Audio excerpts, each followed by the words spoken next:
No, because we don't go on and on and What on what and did the on battery and say to on the and potato on chip? and on. What? Or no, wait, I fucked that up. What did the potato chip say to the battery? What did the potato chip say to the battery? If you're ever ready, I'm free to lay. Oh my god. Everyone thinks because you're a zombie, you don't know good coffee. Well, they're wrong. There's only one brew that gets my seal of approval. Deadly Grounds coffee is my guilty pleasure. The aroma is so intoxicating. It brings all of my neighbors out of the woodwork. Deadly Grounds coffee. Coffee to die for and zombie approved. It's good to get a little deadly. Use the front door! Oh, they're so disgusting.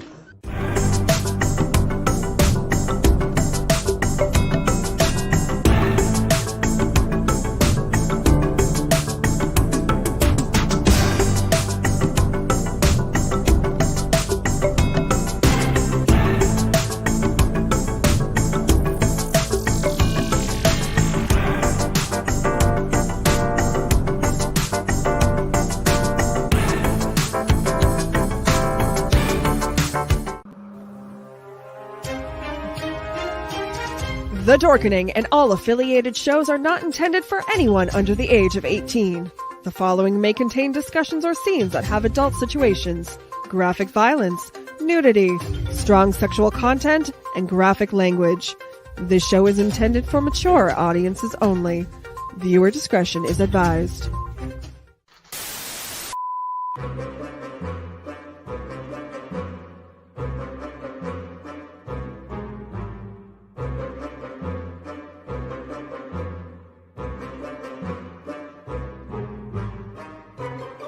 Good, bad. I'm the guy with the mic. Howdy, howdy, howdy.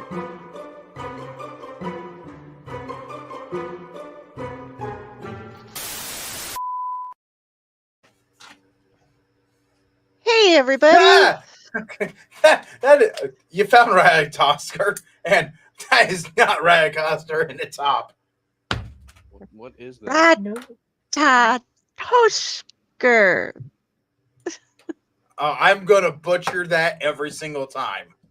That looks like a chippy monk. It's I wasn't quite sure. It's Squishy Monk. Hi, Tom Dog. It's Wait. supposed to be a not a hamster, the other one. A gerbil?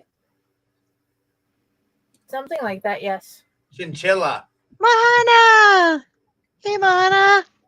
Yay! I got to meet Mahana at Terrificon. Mahana is awesome.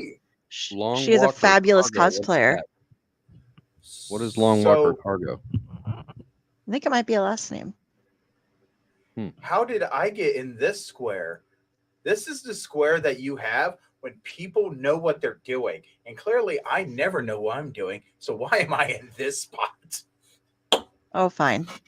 There, I'll swap with there you. we go. Because I never know what's going on. I've got a friend over there. What are you doing? Listening to all the beautiful people. Yes, it is her name. Beautiful, And we'll have a Raz beautiful, soon. beautiful. Yay!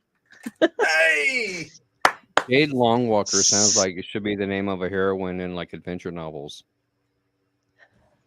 She might be a Long Walker heroine is her maiden name. in a real life. Awesome. Cool name. And you are now a heroine in an adventure novel. And this is Yes. a gift from Sonia. It is so cute. I love it. It is so So- sweet. It's like a pillow.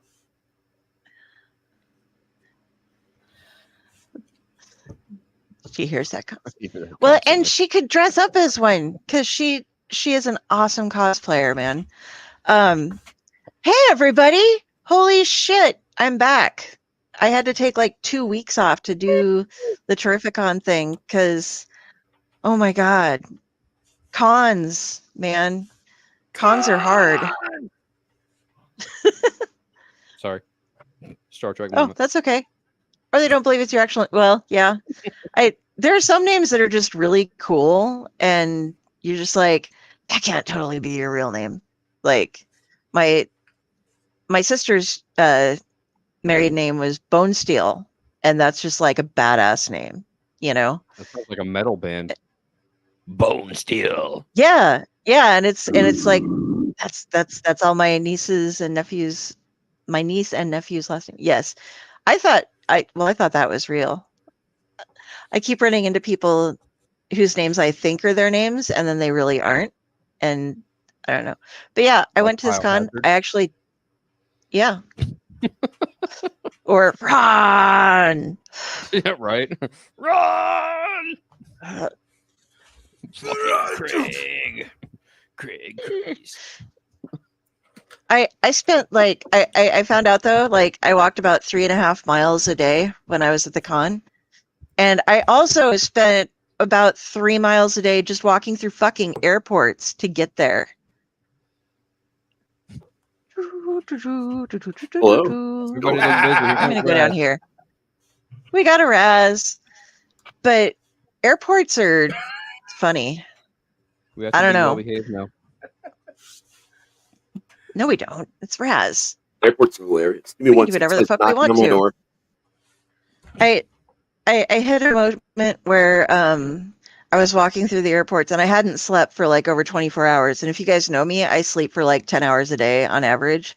And I was walking through the airport and they weren't speaking like they were speaking English, but they weren't speaking what I thought they should have been saying, like over the airport things, instead of people saying stuff like, you know, flight 106 is getting ready to depart from this gate and somebody pick up whatever you left in the bathroom.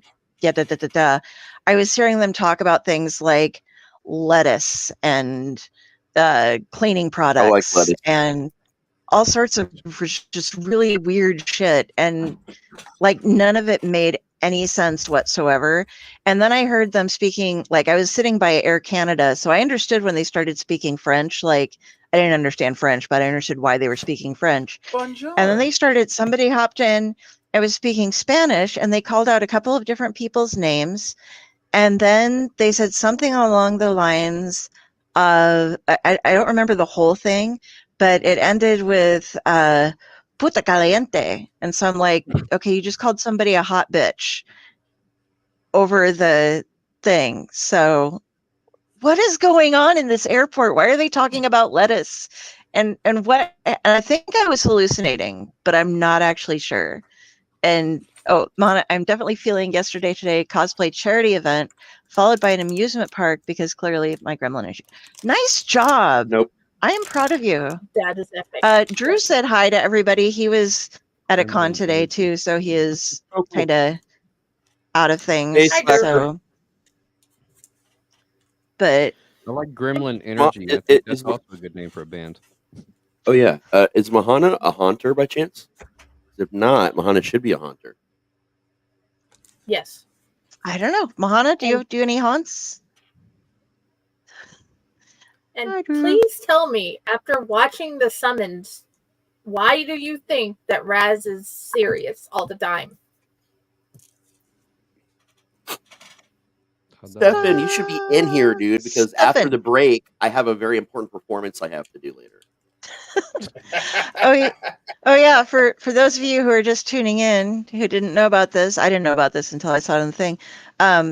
We had the Kickstarter going for the Morlar from the Mythos, and we hit over $4,000. So Raz is going to do an interpretive dance in a tutu.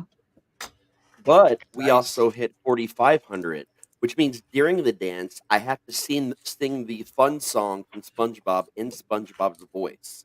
So I had to do we hit over 4,500 on that. So I had to do. I'm so here for this. Oh, did you say SpongeBob? I know. Mahana, calm down, Patrick. Raz and Pyle and Ron are all working at haunts. Haunted houses is Haunted what the haunts are. Actually. Okay, sorry. Because that motherfucker's got a trail. They got trails. I've got a house. They've got trails. See. Yes. I have a haunted court or I have a haunted sunflower patch. So they do haunting year round. There are always events. There's like, of course, Halloween and October is the big time for haunts, but they also have different.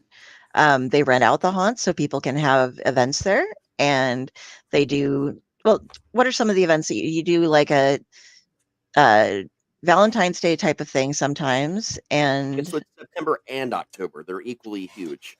And then the first weekend of November as well, because we're all gluttons for punishment. But yeah, we do Christmas. We do Valentine's at our haunt. A lot of other haunts also do, like, midway to Halloween, or there's some St. Patrick's Day events that some people do haunts for, or Easter. Any really excuse around a holiday to just get haunters together to do what we love to do is, it's fun. That's what we You did a murder mystery dinner for Valentine's Day. Yep, that's one of our things. Well, in past seasons, we did a one-night only thing where you got to come to the haunt, but you also got to pay to do the murder mystery dinner. This year, one night is going to be the murder mystery and haunt, and then the other night, because we're going to open 2 nights this year, will just be just the haunt. Because if you open it for one day of the weekend, with like building rent and shit like that, you might as well just open it for both. that's fair. Costs the same. Yep. And Christmas we're actually not doing traditionally either, because December 13th is the next Friday the 13th. And we're going to wait because no one else is going to be open that time that we know of yet. So that's going to be our movie mayhem night. It's all about the cinema characters, which is an all new show. And then the day after that, the 14th of December, will be our Christmas show. More shows, more money. So these guys, yes. So these guys also do costuming and building and all of that kind of stuff year round. We have a lot of friends that are haunters too. Well, everybody from their specific haunts. These guys haunt in Ohio, and but it's a worldwide kind of thing. We know someone from Scotland, and she is a Brit, but she's a Brit that now lives in New England, I believe. I think it's. Is she a patriot? She loves us. We are happy. Well, I love us too. I love lamb. do. You love turtles. I like turtles. Whoa. Calm down. I just like turtles. I'm very clear about that. Oh. But I love lamb. He loves Shoggoths, though. Oh, yeah. He doesn't love a good Shoggoth, honestly. I like Taco Bell. I don't know anybody that doesn't. I like wrapping boxes and putting a whole bunch of security investigation tape all over them. So when they rip the tape off, it says void. My system keeps turning my damn microphone down. I just realized it. Is that louder? Is that better? Yes. Anyway. Yeah. I was I actually think about you to were say fine the something, first time. When I hopped on right. tonight, for some reason my system had my microphone muted. Mine wasn't the mine other down night. to 45%. Yeah, last Don't time I know was on, why. it was 100. I was Oh. up low. It's weird. I wanted to let you guys know, by the way, that I haven't seen these guys for 2 weeks now. I haven't really gotten a chance to talk to anybody. The dresser people followed me to Terrificon and were at our goddamn booth. For those of you unfamiliar with the dresser people, they hang out in my house and they take my shit. And then they give me different shit. And it just keeps happening. Like, they come out. One of them took a nap beside me one night. That was weird. But I took a comic, and it was to get some John Centris to sign it because it was his first appearance because they based a character off of him. And I had it sitting at the booth the first day, and then I set it over on a bag, and then the next day it was gone. And we spent the whole con trying to find another copy of that comic. And then when we were loading everything up again, it was right where I put it. But even though Leo and me and Drew and Jar all looked for it, it was not there until after John left. So I have this unsigned comic that has the first appearance of Principal Sutras in it, and I didn't get to have it signed. So I'm sad. But the dresser people came all the way to Connecticut. Well, that was nice. Unfortunately, they didn't give me any extra comics either. That would have been cool. But it'll work out. I'll mail it to him. He only lives in Chicago. I can be like, here, can you sign this? I'm sorry. So what have you guys been up to this week? Past 2 weeks? What's going on? Hey, everybody. Ooh, I don't know if you really want to know. I mean, Ooh, maybe I should play that one video. Oh yeah. Okay. Play it. I will have to send it to Wonderful Friday because we all know that it will not let me upload a single thing. But yeah, I went to a music festival and I got smacked. The Gathering? Yeah. Yes, I did. And there's a lot of people that have business cards from the Gathering after you came and hung out with the Too Much Fun crew. He gathered a Fago bottle right to his face. I did. Oh, Jesus. That's. I'm sorry. No, I'm not. Okay. There was still Fago in it when it smacked me. Oh, there was? Oh, I got something to drink. It's an ICP thing. If you've never seen the Insane Clown Posse in concert, they constantly, consistently, nonstop kick Fago 2-liter bottles out into the audience. They probably go through maybe a couple thousand per show. Yep. They single-handedly keep Fago in business. So just to let you know, for this performance, they had 2 semis of Fago, Diet Fago, brought in for this show. That's nice. They're health conscious. Well, no, because they don't want everybody being all sticky and then going back to their campsites and being sticky again. And they're nice to us. Okay. Unlike Guar, who just soaks us with blood, but I'd rather be soaked in blood. Yeah, I had to get my Guar blood secondhand.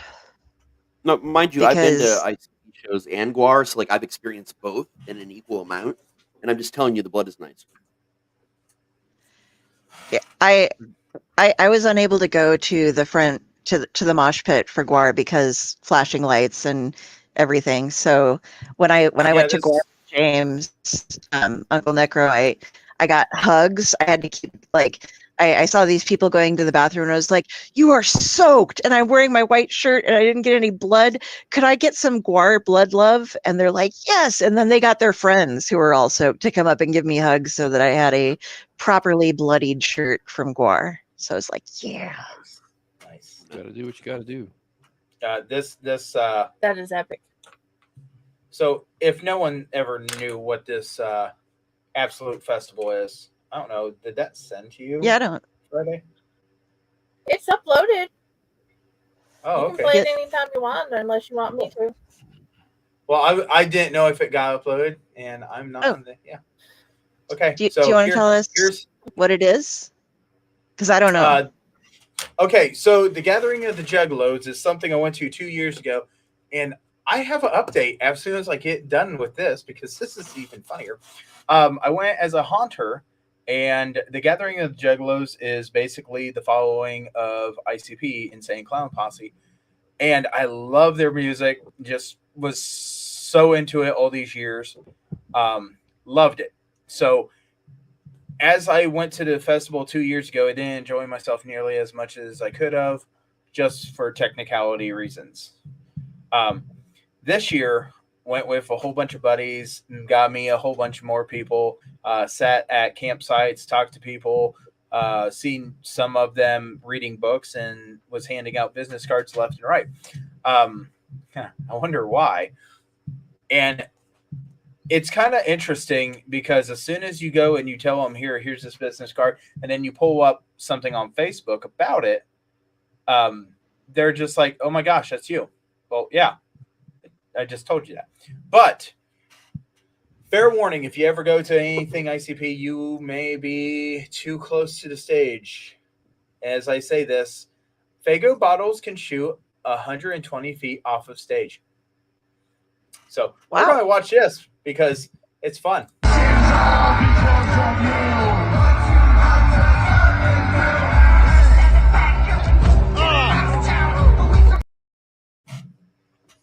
Sorry. You know, I didn't even think about that, Del. I am so sorry. But yeah. That's okay. It made it really hard to figure out where the Fago bottles were going when they start strobing some of the strobes. But I got actually nailed in the shoulder, and I actually got nailed in the face. When I got nailed in the face, I actually got the bottle, and when I got nailed in the shoulder, it bounced off me, hit someone else in the face. So, Faygo bottles, yeah, I love them. I So now that absolutely we're done love them. trying to kill Dell. What's So that? what? Now that we're done trying to Oh, kill and- Dell with random lights. Yeah, I'm so sorry. Yeah. I really am. Oh, that's okay. Oh, You guys all do yes. it to me. Everybody forgets, and how many times in a row was it the one week I had like 3 different shows like that were successive that tried to kill me That was a different last situation. season or so? Oh, it was before that. I can't remember Oh, the last time I did an accident though. Because usually I'm like pretty on top of it, like with all the videos and all that stuff. I try to be like. Yeah. I think some of our haunt videos you can't watch though. Well, now that I have my "Something Is Killing the Children" bandana, I can wear that to all of my concerts and just roll it up and put it over my eyes because it's one of those really big ones, because they wear them for a thing, and yeah, so that'll be my new concert wear when I go. That's so Can you funny. see through the bandana? No, I have to have like when we went to Guar, I had to hold James's t-shirt up over my eyes because just covering my eyes wasn't enough. You could like the lights get so bright they go through your flesh. So I didn't know if maybe diffusing the light would kind of ebb the effects of it a little bit. yeah, I get to listen and like between shows when they do the banter and stuff I can watch usually, but out of the last couple concerts that I've been to, like Primus was cool. They didn't have any flashies. They had their screens in the background and they showed like a lot of their videos when they were performing, but they didn't have any like super strobe effects or anything, but most of the other ones do. And Just some of the that's swollen fine. Eclipse glasses. Can't see through those things. I remember going to concerts and we didn't have to have strobe lights because we had mosh pits and people were like, "Rah," so that, Oh, you still have those too. We just added strobe lights, and at a gathering of the Juggalos, they take during ICP's performance, you'll have this music start playing, and it's just like talking about Faygo. And I didn't know exactly what it was right off the bat, but I've seen this done many times. I just had no idea. It's called a Faygo break. And that is when all their stage hands that are in clown costumes come out with 5-gallon buckets full of Faygo. And they're winging it back and forth. And then it goes 1, 2, 1, 2, 3.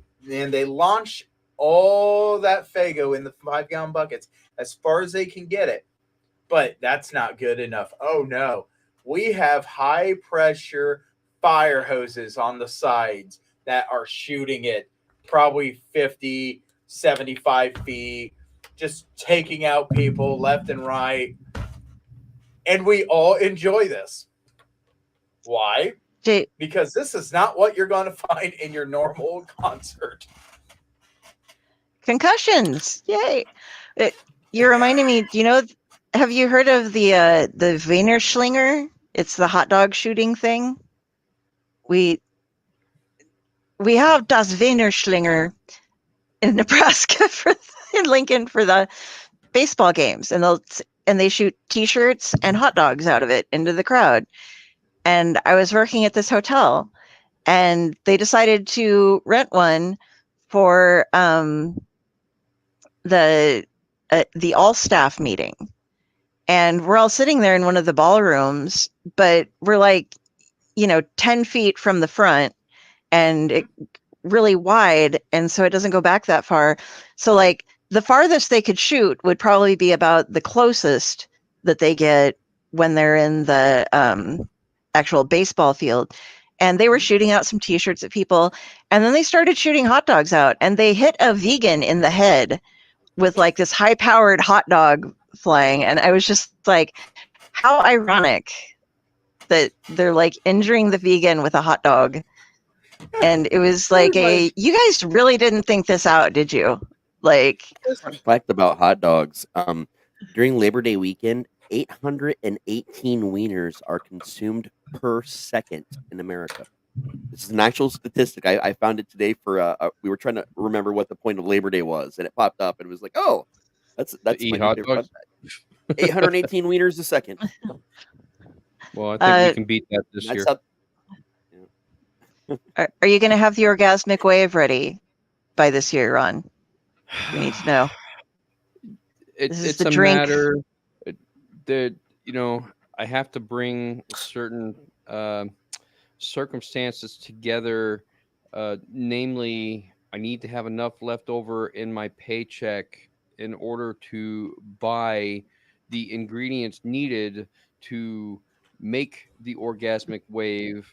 And unfortunately, the closer we get to Christmas, the harder that is to accomplish. solution.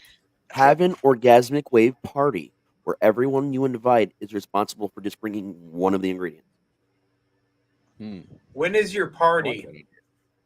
Orgasmic wave party.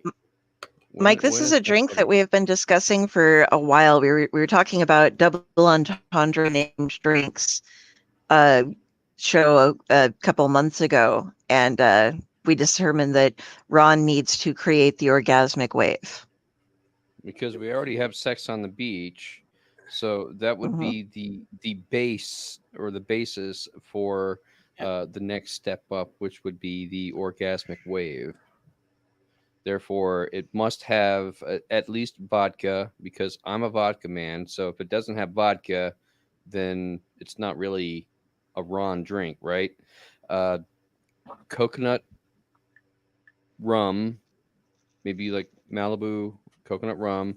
It's got to have pineapple juice or something pineapple related. And then we can work from there on the mixture, but it has to have at least those three things. I'm thinking that there needs to be, because it's an orgasmic wave, that there should probably be maybe some kind of a white cream liqueur involved. Because I don't think that needs really to be explained. You could probably figure it out for yourself with, what does white cream have to do with an orgasmic wave? Come on, man. You should tell us. Yes. No, okay. You layered it. Or, just read that. We're cool. No, it represents the frothiness of the ocean waves as they hit the beach. And no, Exactly. Double Just drink entendre. liquor. You say whatever you want to lie about. No, I'm what? What? Twat did you say? I couldn't hear you. I have an ear infection. Hang on, let me figure it out. Everybody say that in a while. I love that one. Oh, you know what? I said I need something stronger than this stuff. I called somebody a cunt the other week, and they looked at me gross. And I said, "Can't understand normal thinking." There was no thought process that was normal about that. There's your cunt card. And he looked at me and goes, It makes I sense. like that. I'm Just a using second that. ago, buddy. There goes our sponsorship. Damn it. Yeah. Okay. Oh well. Sorry, Merkins. Merkins. Oh, It was yeah. relevant. By the way, since this is padded cell, I have to say something. I promised this last weekend. Okay. Okay. Tyler, get off your fucking phone. Dude, seriously, you're at a festival. Get off your phone and enjoy shit. Stop being a dick. Oh no, we got a picture that says a guy is holding it in front of him and it says don't be a dick. But no, there was a guy in a campsite right beside us that would not get off his phone. I'm judging you. You can judge me as much as you want. I was Let's talk judging about the Tyler. crow. There you go. Oh, yeah. That's what the crow was for. At this festival, you have a megaphone and you scream different things. all we heard over the entire thing, over and over and over, was, Tyler, get off your fucking phone. So I actually had to go over and found out that they were taking a megaphone right beside him when he was doing something on his phone and screaming right into his ear. No, God! No, just so you know, Grandpa found a new place to hide, but we will not discuss where Grandpa got hidden. Hence, it's where the sun does not shine. Mm-hmm. Oh, that place over by Lanker? Oh. No, it was in a starfish. The Lanker Wanker? Yeah, Mahana, I read so much British literature and stuff and watch a lot of British TV. So it doesn't faze me at all. But like my mother, who really wants to be an Anglophile, she's like, oh, I will refer to things as like, the wheelie bin and all these different things. But she's just like, I will not use cunt or twat. Those are just horrible words. And I'm like, they're like saying hi over there. Yeah, it's people put too much stock in words that don't imply what they're adding to it. I guess it's irritating as shit, man. Now the definition of that word actually was so ungodly offensive. That's one thing, but it's just a fucking word. Get over it. Grandpa got moved. Damn. I happen to like twat waffle quite a bit. That's one that I just get silly with. Can you be a cunt Muppet? Because I like the Muppet. You could. Fuck Muppet is better though. It makes more sense. My personal favorite is regurgitated cum bubble. That's probably one of my favorite insults. And sometimes I'll call people the broken beaker from a test tube baby. That's another fun one. I did this stand-up bit, and I was talking about like what the opposite of cock blocking is, like the girls' version of it, and it's cunt defuncting. And but you have like there's a couple different levels of it. Okay, there's when a bunch of girls come in at once and like save their drunken sorority sister from the man who's trying to get her home. That is a cock blockade, so it's slightly different. But when a girl goes out to grab someone from another girl, that's cunt defuncting, and like tries to get in there and work their way. But there are some girls who cannot help it. They are just that hot. And when they're nice, they aren't trying to take anything away, but they walk into a room and everybody's eyes go to them. And that girl is cunt defunct delicious.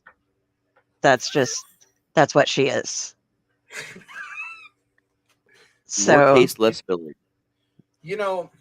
Ron said it a while back, and it's one of my favorite phrases. And it is, could fuck up a wet dream.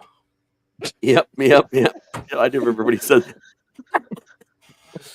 I was losing it, and actually, as soon as that happened, I freaking took the live and sent it straight to one of my friends and said, I'm not the only one that says it. And she had to go back. She looked at it and she goes, well, yeah, but you never accidentally text that to the person you were talking about. Nope, I did it, but you did. Oh gosh. Oh, wow. I way. miss you guys. We went off the rails very quickly on that one. I miss me too. No, it's padded There cell. were We don't rails? have to have rails. Right? Well, The rails are around the room. They also- hold the pads in place. Ratatosker got accused of a crime also when we were at the con. I got to interview Brian Azzarello, and he was sitting there, and like I showed up and I'd already interviewed people next to him, and he was like, I heard about the squirrel. And I'm like, oh yeah? He's like, yes. And so I'm like, okay. So Ratatosker's sitting there and he keeps looking at her, and he's just like, every now and then towards the end of this interview, and apparently you guys would know this, you wrestling fans, but he made a reference that I did not get, but apparently wrestling fans would, which is, I think that squirrel just stole my wallet. And so and we're just like, what? And he's like, it's a wrestling reference. You guys don't get it. We're like, okay. So yeah, so You know, he might have made off with Brian Azarilla's wallet. We don't know for sure. You should have called me in the moment and told me so I could have explained to you while you were there so you didn't make them feel so bad about not knowing what it was. Oh no, he explained it immediately afterwards. Okay, good. And then I was like, oh, okay. For those of you who aren't aware, do you want to tell the story? Because you'll tell it better than I will. What story? Explain the reference of Stole the Yeah, Wallet. I don't follow wrestling, thing. so I don't know the reference either.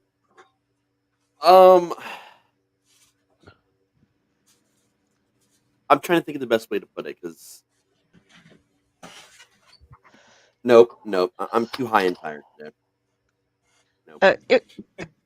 Basically, was it Macho Man Randy Savage was being interviewed? Somebody was being interviewed by some form of a rodent puppet, and he wasn't sure which kind. He was like, it might have been a chipmunk, it might have been, I don't know, but he accused him of stealing his wallet. So yeah, so he was doing that to me, and I'm like, I have no idea what the fuck you're talking about. I came here to talk about horror comics with you. I don't know. I skipped the wrestling panels because I didn't have time. It was the Filthy Animals. That was another issue. The Filthy Animals kept it up in WCW, and then Eddie Guerrero. There was the whole thing with the wallet. It got people still bring it back in wrestling to this day. That's the most important thing. Okay. Okay. So yeah, I'm just wrestling stupid. I don't know. I'll get better. Maybe I just know too much about wrestling. I don't know if it's stupid if it's not a topic that you know about. It's just, wrestling ignorant, I guess. I don't know. I'm wrestling ignorant. I don't know that much about it either. The more you know. In this case, the less you know. The less I know. Oh, the oldest wrestler. The less I understand. The world record, or the record for the oldest wrestler to return to wrestling just got broke recently. He was 83 years old. It's Terry Funk's father.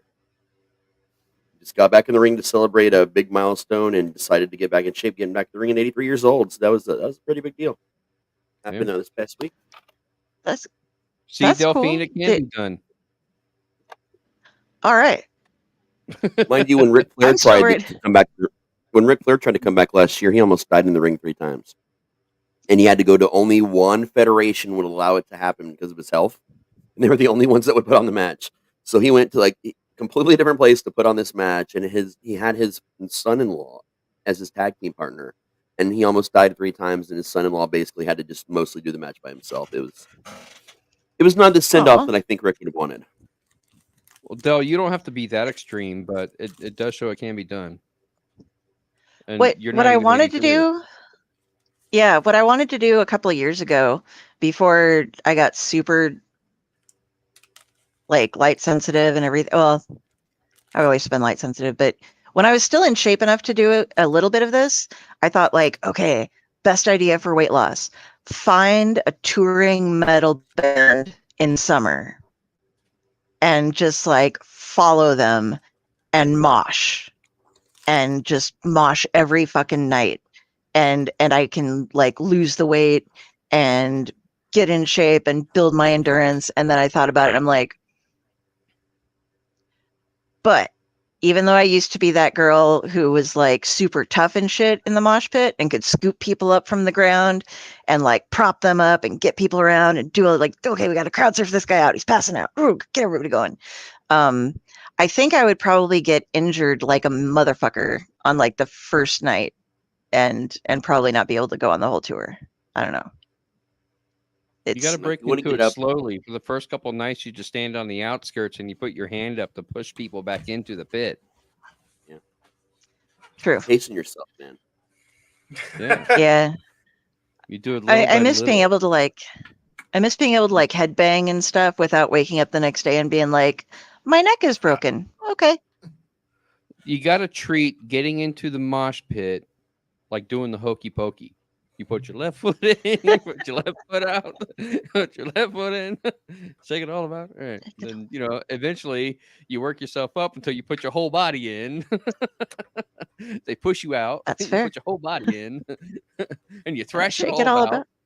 about. You do the mosh pit hokey pokey, and they slam you to the ground. That's what it's all I about. spin my head around. Yeah. And spin your head around. I think if I At least- get at stuck least- in a mosh pit, it would not be good.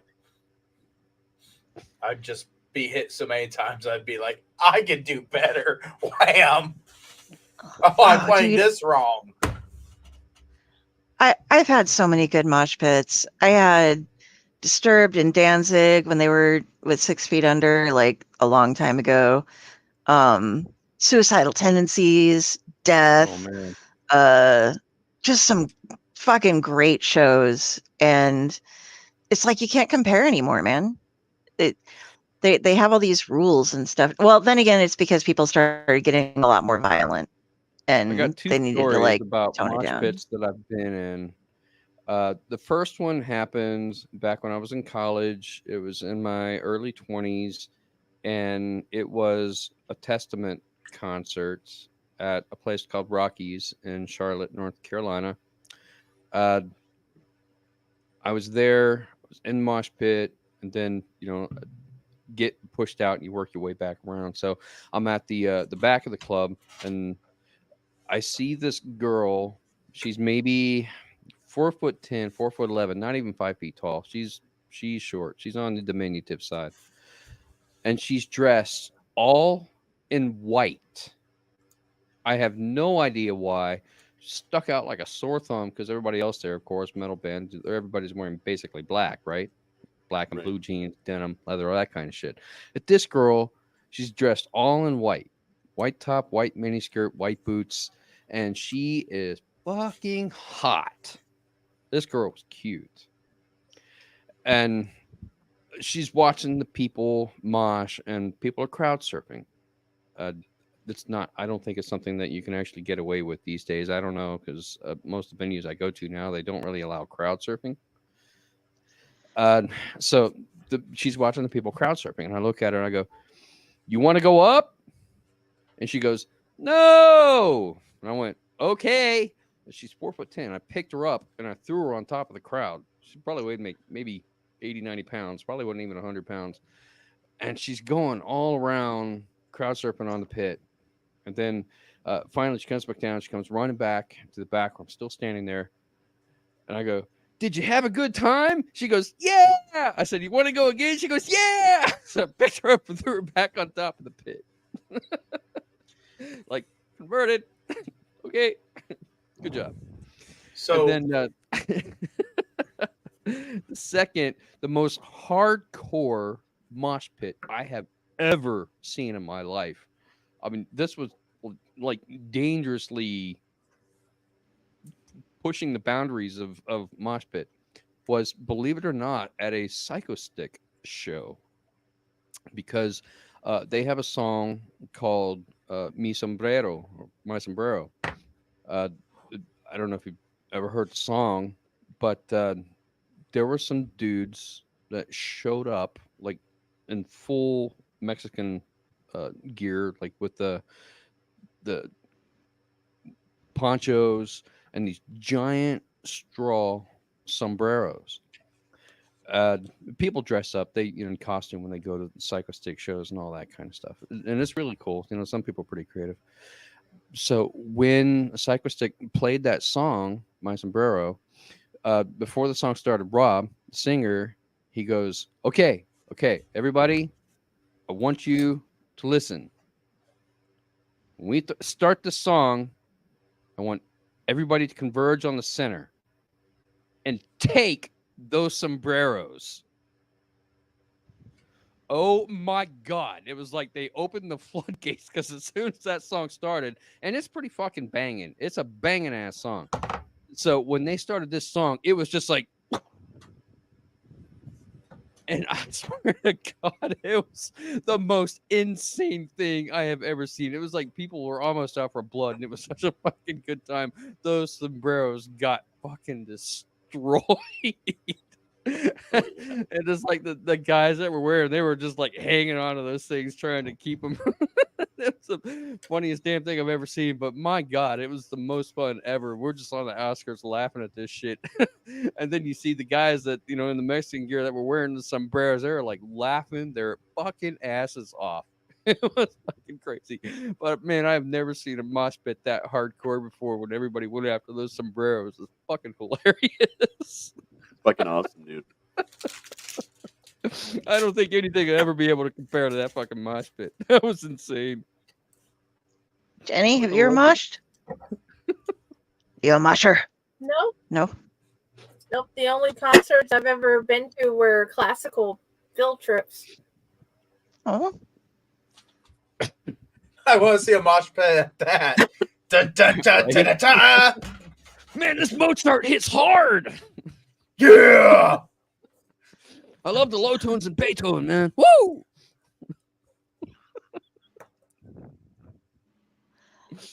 Wow. Man, I can really feel Beethoven through the bass. So we had haunt. Beethoven to you, buddy. Beethoven, yes. I mean, That was We had fun. haunt actor training this weekend. That was fun. What training? Haunt actor training. We did our little boot camp this weekend. Yeah, I just did mine for everybody today. Well, one of them today. Well, so what do you do with your actor training? Well, it's different this year because technology is our friend. And I thought rather than having to have our actors come out so many different days that I would make our most important, like, basic tips for new haunters and all that into videos. So we actually have a Hell's Dungeon YouTube now that's for the public that has an actor's playlist, and it teaches you all the tips and tricks on how to get started as a haunter. It teaches you all about the different types of jump scares and the right and the wrong ways to do them. So they're a lot of fun. They're only 6.5 minutes long. There's 2 of them. And then I did a third one about a character sheet that I designed for haunters where you can fill out a lot of information about your character. There's even an interview section in the back that you can only fill out as your character. And it just provides you a lot more depth so you're more emboldened to make bigger choices while you're haunting. And it creates a lot less anxiety for you if you know everything about your character that well. So that's a new thing we're trying to implement this year. And I'm working on another video about haunter kits. Like when you go in, make sure you have honey for your throat if you're a screamer, you're a talker, but use local honey because, fall time allergies. That's going to help a lot with your allergies if it's local honey. Make sure you bring some extra like Tylenol or things like that. If you're on a certain type of medication, put that in your haunt kit. If you're at a haunt that's a little bit slower to get water to you, make sure you have an extra couple bottles of water. A small trash bag to clean up after yourself when you're done. Just things like that you might need. If you're someone that knows how to sew and someone's costume rips, why don't you put a little emergency sewing kit in your little haunt bag? Just things like that to prepare haunters. And then today when they came in, we were going into their sections and I was talking to them about, I would ask, okay, here's your scene. Where do you think you should jump out at? Where do you think your jump scare should be? And based on the videos, what do you think your role is? And what kind of jump scare do you think you should do? And I would have them, go through what they thought. And then if that matched up with what I was thinking, cool. If it didn't, I would just tell them what I thought. But I'm not asking them to do exactly what I say. I want them to think about other points of views, and then I would have someone else tell them where they thought they could have jumped out or done differently. So that way they've got a lot of different options. So, the hunters don't get bored in their rooms, because when you're bored in your room, customers see that shit, they're not happy. That's mostly what we did today, and I'll have an exact one of those for people that didn't make it today next Sunday. And then the Wednesday after that is the improv class. I'd love to do a whole week and get out of the way. That would be so much easier. Nice. Our crew is just, it's tough to do that with, so we gotta do a little differently. Do you have sliders this year? We do. We have 3 sliders now this year. We went from none to 2 last year to now having 3. Sliding, if you guys haven't checked it out before, if you're one of the people who are unfamiliar, when I discovered that it existed, I was like, oh my God, if my knees worked, I would so be doing that. It's like people get like knee pads and stuff you put on, and you run and basically slide straight up at people and either veer off to the side, or if you're really talented, you can stand straight up in front of them and walk out to get scares in line. And depending on how you decorate your shit, you get special gloves and things, and you can like create sparks as you're going along. It's just awesome. It's one of those like, God, I wish I was talented and coordinated. Got a guy that's also a wrestler, and he can slide into a front flip. From a slide into a front flip, then standing on his feet. That's And so for my awesome. next trick, Honestly, our three sliders are probably some of the best in the area. And I'm not saying they're the best overall, but they're some of definitely the best period that I've seen. Yeah. If you want to see some cool, oh, sorry. Go ahead. Go ahead. Oh, okay. If you want to see some really cool shit, check out haunt sliding like competitions, because on YouTube they have like, it's like a skater course and like some limbo shit and stuff going on, and they have people doing all sorts of tricks, and it's just neat as shit to watch. But you have to be It's very even better careful than and do it. Australian breakdancing. Yeah. I've seen people do everything I just described, but with torches in their hands, and then fire breathe after the flip. Like, I've seen the craziest shit people do, man. Fucking brilliant is what it is. Dude, I tried to teach myself how to slide back when I was working at the Scaratorium. You know, I went to Midwest Haunters Convention one year, and they had a sliding demonstration there out in front of the hotel and in front of the convention center. And I really wanted to learn how to slide after watching that demonstration. So I made myself a pair of slider gloves. I got the knee pads and all that kind of stuff. And Scaratorium's inside what used to be a retail store. So we had all tile floors, which is really good for sliding on. We got, because, so I'm practicing doing the run, drop down and trying to slide. I swear to God, after like a couple of attempts, my freaking hip was killing me.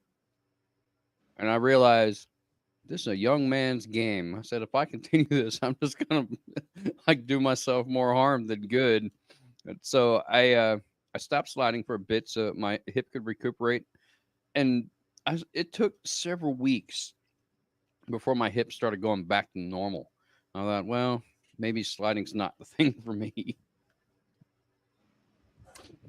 So I still have the gloves, but I haven't done any sliding. Since you brought up Scaratorium, I have something to say to you, Ron. Oh, God. I've got some Scaratorium stuff at my haunt now. Ooh. The giant banner that has all the rules for Scaratorium made it over the Chainer's Field now. And we got some of the props and this and that. Just might have been in a trailer in the middle of nowhere, and I just collected every piece I could that I would use.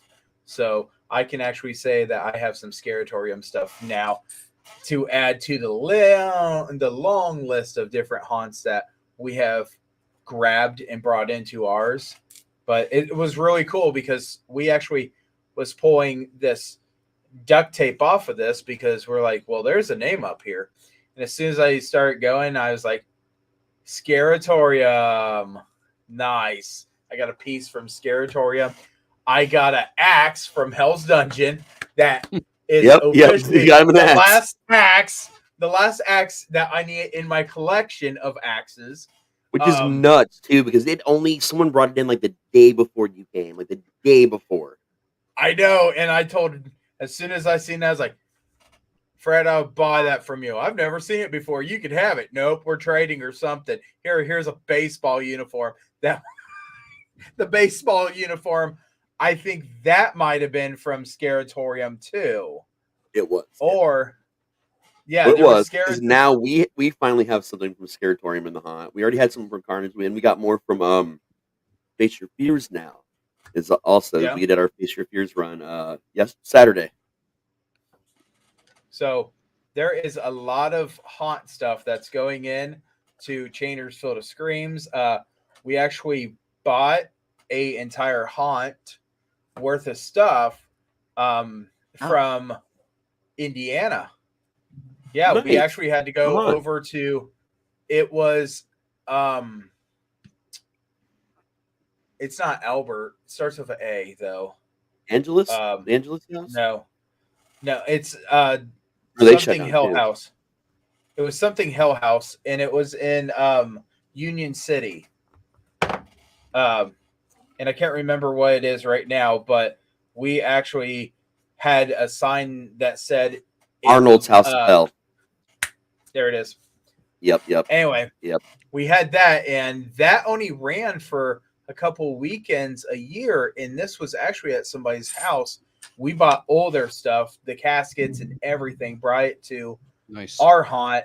Had a nice little display that said "In loving memory of Arnold's Hell House," and then we went ahead and we were about ready to spray paint the casket all black and put the design of Carnage on it when we got the phone call. Carnage will be open this year. Yes, we're all so excited about that, man. Awesome. One of our props that never made it out to the field, but it was at our and in storage for us, is now going to be at Carnage. It's a giant shell. It's a giant shell sign, like a 7 foot, a 7 foot by 2 feet shell sign. Are they going to put that in the midway, like the Bourbon Street type area? No, actually, that is going to be in their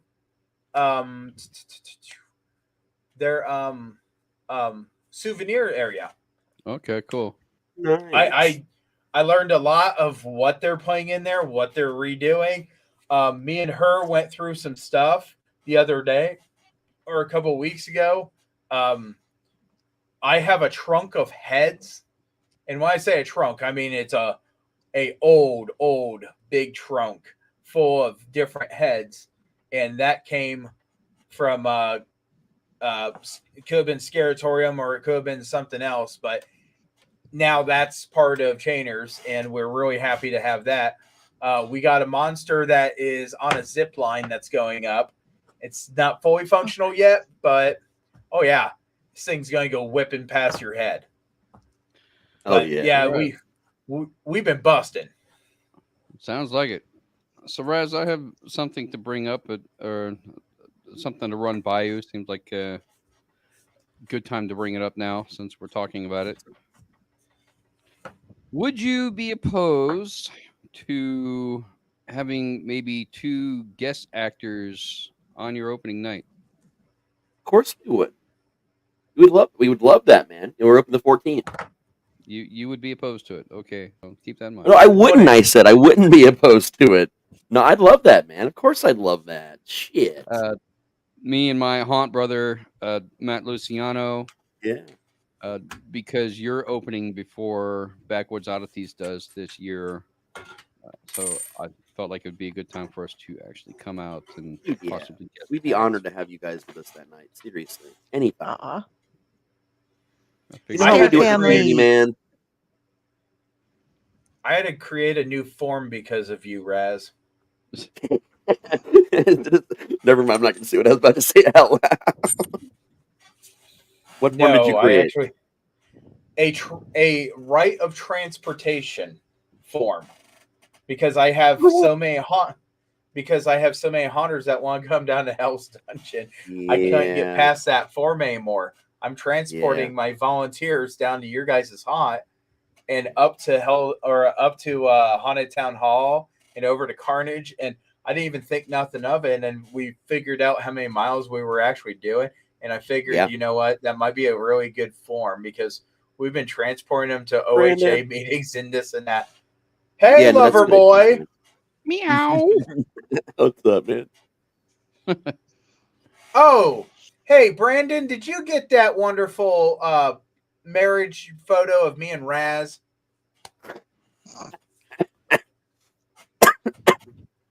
Pyle? Wait.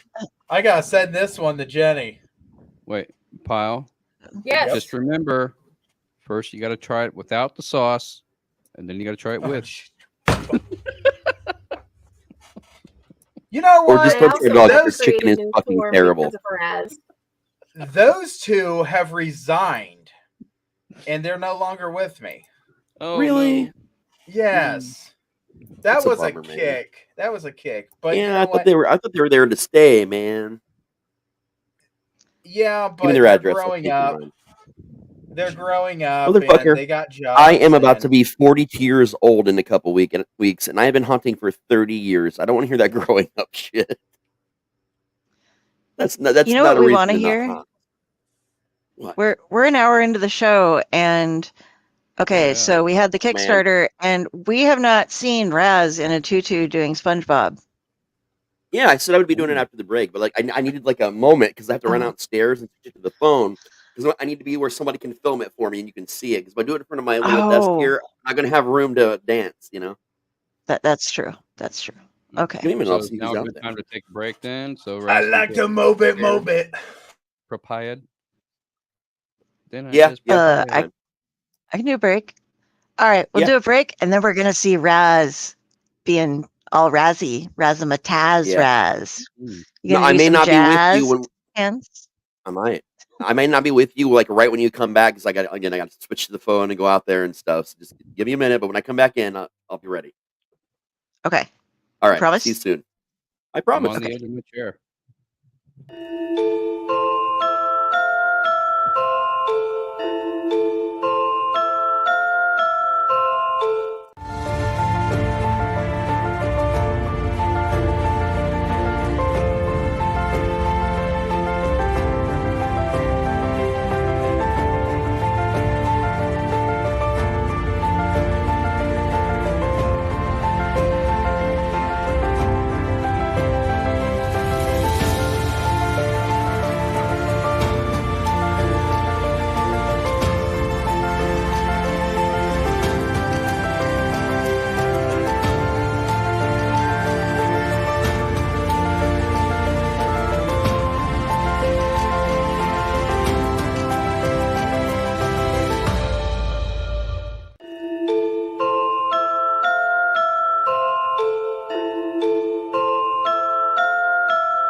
Greetings and Shabibans. We are the Retro Reductopus Cephala Podcast, a long-form bi-weekly show that celebrates all the things that made growing up awesome. Well, that sounds good, but I don't know what all those words mean. I think what Parasite Steve's trying to say is that on Retro Redoctopus, we explore a range of retro goodness, from toys, video games, and movies, to cartoons, and even snacks and school lunches. Oh. And we do it all with a positive spin, a slew of killer guests, and some very adult language. And you know what else is cool? No. This crazy show is part of the Door King Podcast Network with new episodes every Tentacle Tuesday. What's that? And if waiting 2 weeks for a new episode gives you a sad, know that we drop bonus episodes all the time, like the off-format Crow's Nest and an interview series we call The Brig. You can listen to Retro Redoctopus on Apple Podcasts, Spotify, Stitcher, or any app that's cool enough to carry the only show that celebrates all the things that make growing up awesome.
Okay.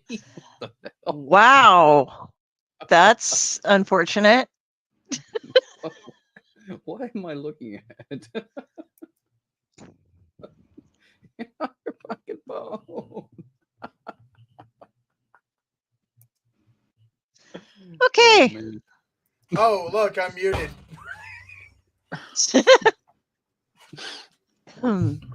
Okay, so One of that these picture- days.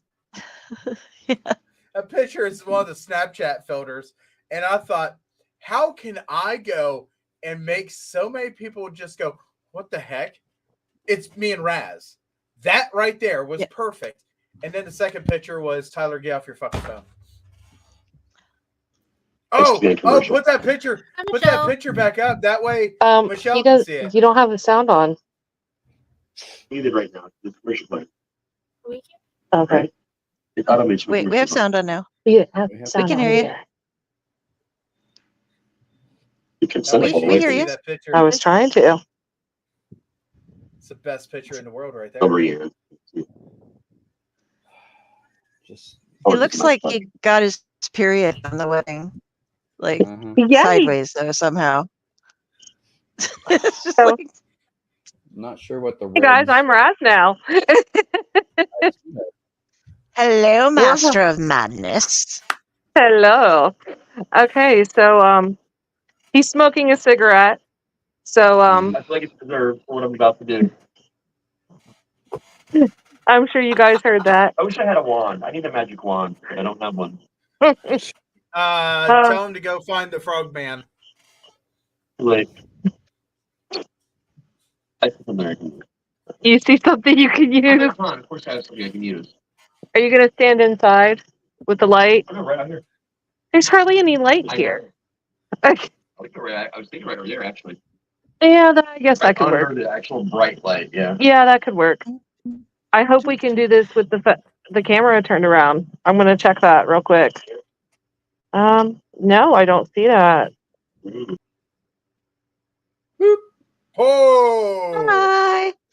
Oh, getting ready to see Raz do his dance. Dance, Raz. All right. Be Pyle, something you for can be the ages. hello. Pyle's the opening act. Hello. Come on, Pyle, give us a little bit of that Cupid shuffle. Wrong lever. Wrong lever, Crunk. That's what I always say. Let me see how we can. Yeah, I'm gonna have to turn this around to face you. That's fine. I think. I'm not sure. We got this. We'll figure it out. Hey, Raz. We're getting- I want to see your tra-la-la. You will. We're seeing Dance Raz dance. We're not hot rod for this one. Oh god. Ding, ding, dong. Ding ding dong. Tra-la-la. Okay, grab my clippers. He's now getting accessories, guys. I'm too sexy for my Already? shirt. Sexy for Is it my the shirt. dildo? Sexy. That's an accessory. What the hell is he doing? Yeah, that's. I'm too sexy Oh, for God. this tutu. Too sexy for this tutu. Okay. Hello. Do- Is it me you're Alright. looking for? Oh, the suspense is killing me. I know, right? Temptation Let me mounts. get down to pretty good now. What? You need to see this. He's gonna tell us when he's ready. I'm Are you ready now? Oh, My nipples give him a are- tutu and he turns into a prima donna. Is Yeah, that what's going on? Oh, yeah, he's turning into a prima donna. So,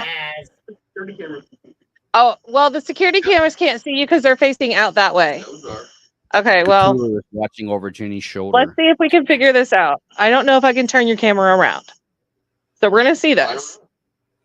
Nope, that turns the camera off. So, nope, we can't turn the camera around, guys. Are we ready? Yeah, Yes. let's do it. Can you see me? Yes. Yeah. Yes. Hi. Yes.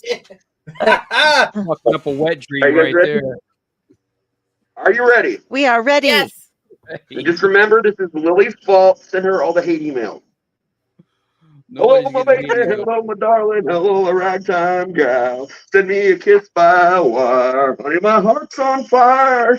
If you misuse me, honey, you'll lose me. Then you'll be left alone. So, baby, call me and tell me I'm your own. Oh my gosh. I thought I was supposed to be in the voice of SpongeBob. And this, oh, that's coming right now. You guys ready for this? Okay. See, the light's right behind you, so Yes. they can't see you. Oh, well, look, how about you go over there then? Okay, we'll come this way then. Can you see me better now? Can you guys see him better now? Whoa. Yes. Yes. Okay, okay. I just stepped out of my shoe too. All right, can you hear me okay? Yes. Yes. Yeah. Hold on, let me get the camera situated for you guys. Hold on, I've got to get this camera fixed. I want to hear it, SpongeBob. F You is kinda for friends that do stuff together. U is for you and me. N is for anytime, anywhere at all. Down here in the deep blue sea. There's more letters. Silence, Patrick. Again, No. again, encore. Is this Bravo. Jesse? No, this is Patrick. It's their fingers. All right. Jazz hands. Here you go. A promise is a promise. Yay! I will never not fulfill a promise. All right, so let's cut that out and we can put it on YouTube and see if it goes viral. Oh, send it to me and I'll edit it, make it all pretty. Oh yes. Oh yeah, now the cops are coming. Ooh. It's the next TikTok video. Yeah. So what do you think? Oh, and me and Pyle's wedding picture. He did that the other day. I love that. Was that I at did the drop my Rock glasses on the ground. You got some claps from Stefan. Yeah. Your fault, I've Lily. got the clap and I'm giving it to you. I've got the clap. You want it Man, to. getting in this tutu was a lot harder than getting out of it was. That's what I'm trying to say. They work that way. Mm-hmm. So Hinata loved having tutus. She would wear them and then she could just easily take them off. So she was like, I'm happy, I'm pretty. And now I'm going to take it off. So, oh, and speaking of dressing up pets, Mom found Peanut a Wednesday dress, the rave dress. They made them for dogs. So this year for Halloween, Peanut gets to be Wednesday Addams. I'm so excited for her. That is awesome, dude. I want to dress up as Wednesday Addams. Yes. I knew somebody that Pug. dressed up their pug as Pugsley, the pug. It's been done so many times. That's so old But a school, Jack man. Russell is Wednesday Addams, that's new. That's groundbreaking, my friend. yes. Groundbreaking, I tell you. Oh my Mom God. couldn't remember I'm what they burning were up right called, now. and she just kept calling them Russell Stovers earlier today. She's like, what is she again? She's a Russell. She's a Russell Stover. No, she's not a Russell Stover. She's Mom. lasagna. Can we just call her a Jack Russell Stover? Okay, if you want to. You can now. I mean, mhm. It is very hot and humid here. Like very. I'm sweating so much from that. It is 82 degrees out though. And that helmet is Feels actually like my here is helmet. currently 113. It's going to be in the Yeah. 90s all week. Yeah. I got to get my hat back off. Holy shit, it's hot. It's going to be in the 90s all week this week. Are you at Hell's Dungeon now? Yeah. Live from The dungeon. the dungeon. Huh. Very interesting. Got to get that work done, man. Got to finish that build, We're Going 2 to- weeks away from our family and friends / dress rehearsal night. So 2 weeks from today. The 31st? No, 2 weeks from today. The 8th. Oh, September 8th. Okay. Ooh. I So swear it this feels like weekend, we've guys- rebuilt half of it. Go ahead. You guys are all at Hunt's.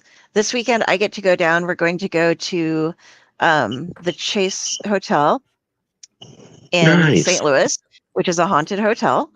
Mom has stayed there and had haunted things happen in her room. Like she had dinner one night, and then the next morning when she woke up, there was costume jewelry just sitting on a chair at the table that she had eaten at the night before that wasn't there.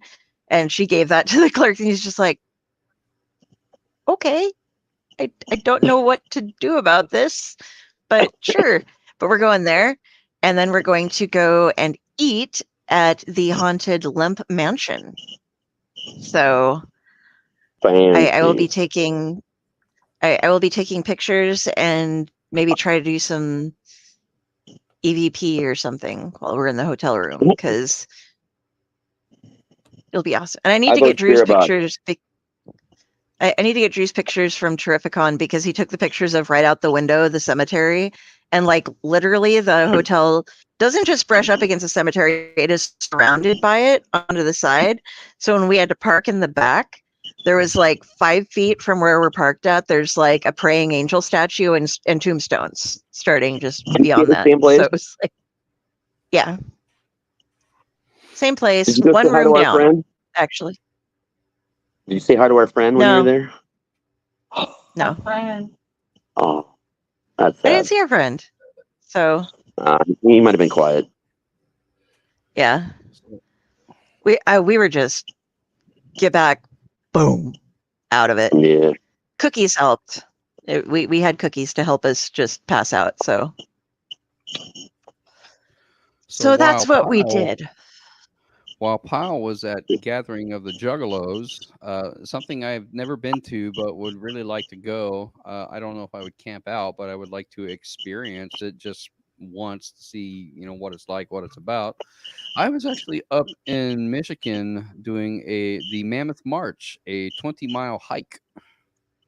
I saw that. Yeah. How'd that go, man? Lessons were learned that hopefully would make the next time go a little smoother. This is the first time I've ever done a 20-mile hike, or a hike of that magnitude, I should say. I should have chose different boots. I was wearing a pair of original SWAT tack boots, and for the most part, they're fairly comfortable to wear on a regular basis, but I've never tried wearing them for that length of time, for that going through rough terrain like that. And it started rubbing on the back of my heel on my left foot, and I started getting a blister on the bottom of my right. I had a different pair of boots that I think I probably should have worn instead. What? All our backers. Something.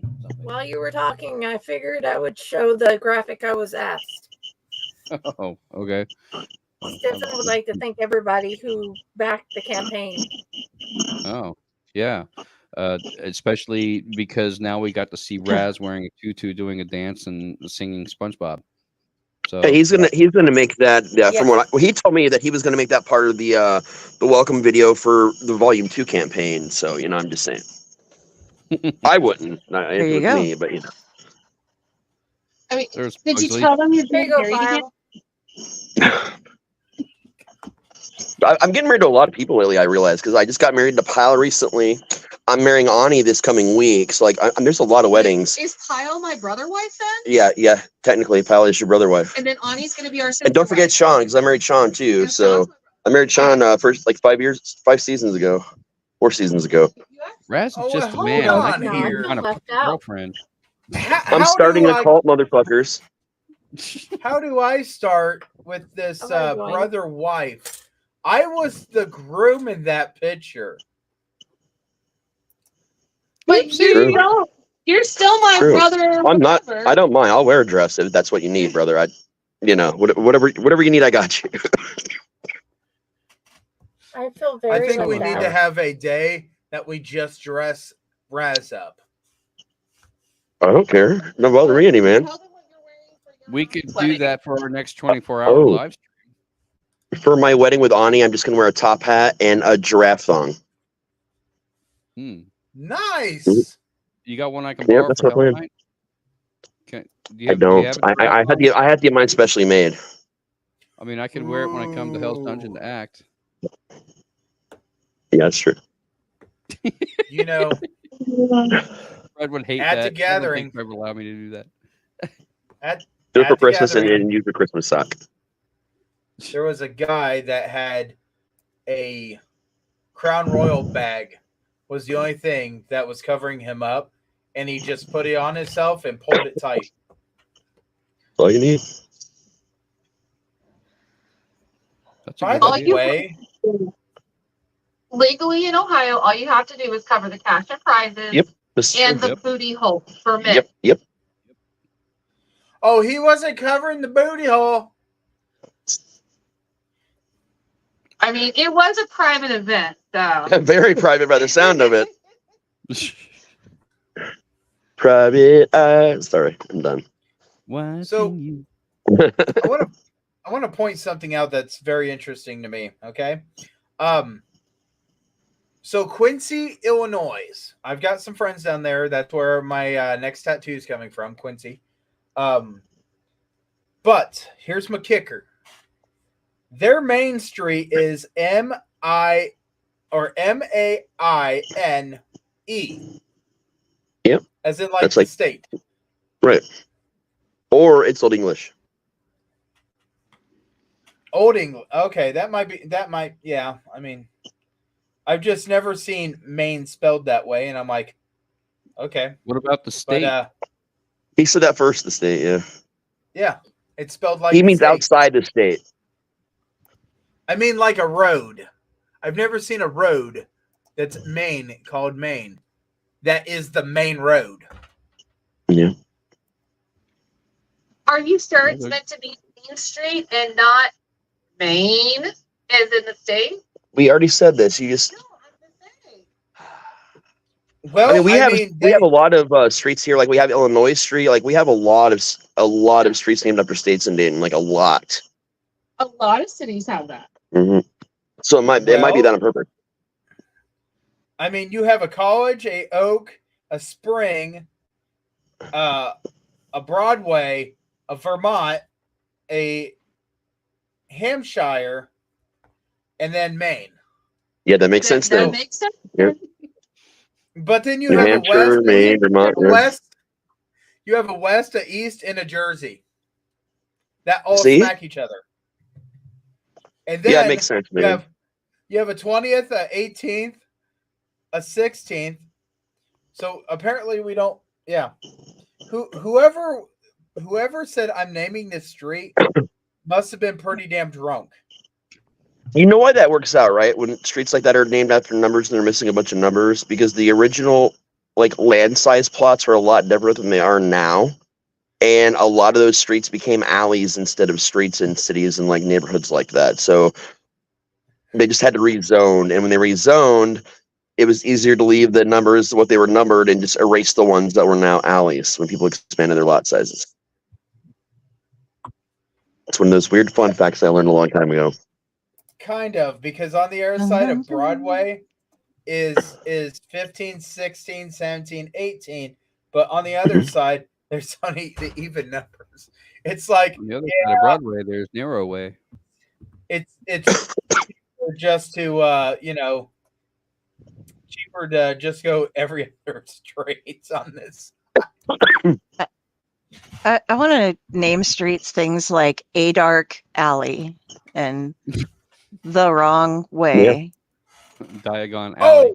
Oh, so there is a street or a Nocturne road Alley. in Miami County or Mercer County, my bad, Mercer County, Ohio, that it is called It's It. And that's they or something like that. And they all interlock at the end of a lake. So It's It means, it's all you got. Hell yeah. So one of the roads is called Cozy. And I'm like, okay. Which leads into Cozy. I grew up around an area that they called Birdland. Yep, Birdland. Because all the streets were named after birds. Like an entire neighborhood was nothing but birds. Yeah. Sydney, Ohio has a tree area. Yep. Yeah, we have that here too. Forest Ridge is trees and bushes and things like that. So I'm gonna take you guys on a quick journey because I'm gonna go back down to my computer, but I figured I'd let you come with me because there's some things I want to show you. One, right in the front when you first get here, you see this lovely owl on an old school like lamppost, and it's a me-sized lamppost too. So that's when you go in. Oh yeah, can you bring that in? Actually, I'll get it. I forgot my helmet. I can't leave it outside. And the tutu and the cane. Man, I'm all over the damn place. But yeah, it's like you see that like right when you walk in the haunt already. Like you're seeing the owl, which is awesome. This I'm going to try and show you if I can. We ripped the plastic coating off all our stairs a year or two ago, and I found where someone many years ago had put in a sticker on the stairs right before they plasticed it over, and it's an owl. And it has been there probably since the 90s. Let me know if you can see it. Yes. Can you see it? Yeah, Yeah. it's small. Looks like the reading owl. Yeah, it does. It does. Yeah, it has been there since like the 90s, that owl sticker. And that was a nice special. That would explain the sticker being an owl if it was part of that owl reading program. It could have been. Very well could have been. So I have to drop props back off in costumes and all those things. But what I want to show you guys the most is I made a new prop and I'm going to market it to the world, and people are going to love this. It's called Asphyxiation Ashley. That's the name of my prop. Because you got to name your props, right? And this isn't a doll room where I'm not going to show you the room or anything. I'm just going to show you that one prop because it's the last thing you see as you leave, and it maintains eye contact because it's the perfect height. Is she going to have a sister named Suffocating Sarah? No. I thought about it, but I was like, man, one is enough, All right, so ready to leave. Elliott of Sally. That's what you see. Suffocating Sally. Now you'll notice that on this side, she's been asphyxiated by a bag. You see up underneath there's a zip tie actually holding it in place. And she's all burned and charred on only this side, but she's literally at the level where she makes eye contact. No matter how tall you are, she's tilted in such a way that you just see her face. That's my new prop. Oh. That was my whole 5-minute prop I built the other day. You should put. Oh, she actually got me a little bit too. I went to react and realized there was a phone in my hand, and my phone almost left my hand just now. That was epic. Good job. Thank you. They get me about once a year, and that's as much as I ever react right there too. Oh, that was in a car though. I just heard where you were. And Yeah. But yeah, I'm proud of that prop. That's my Asphyxiation Ashley.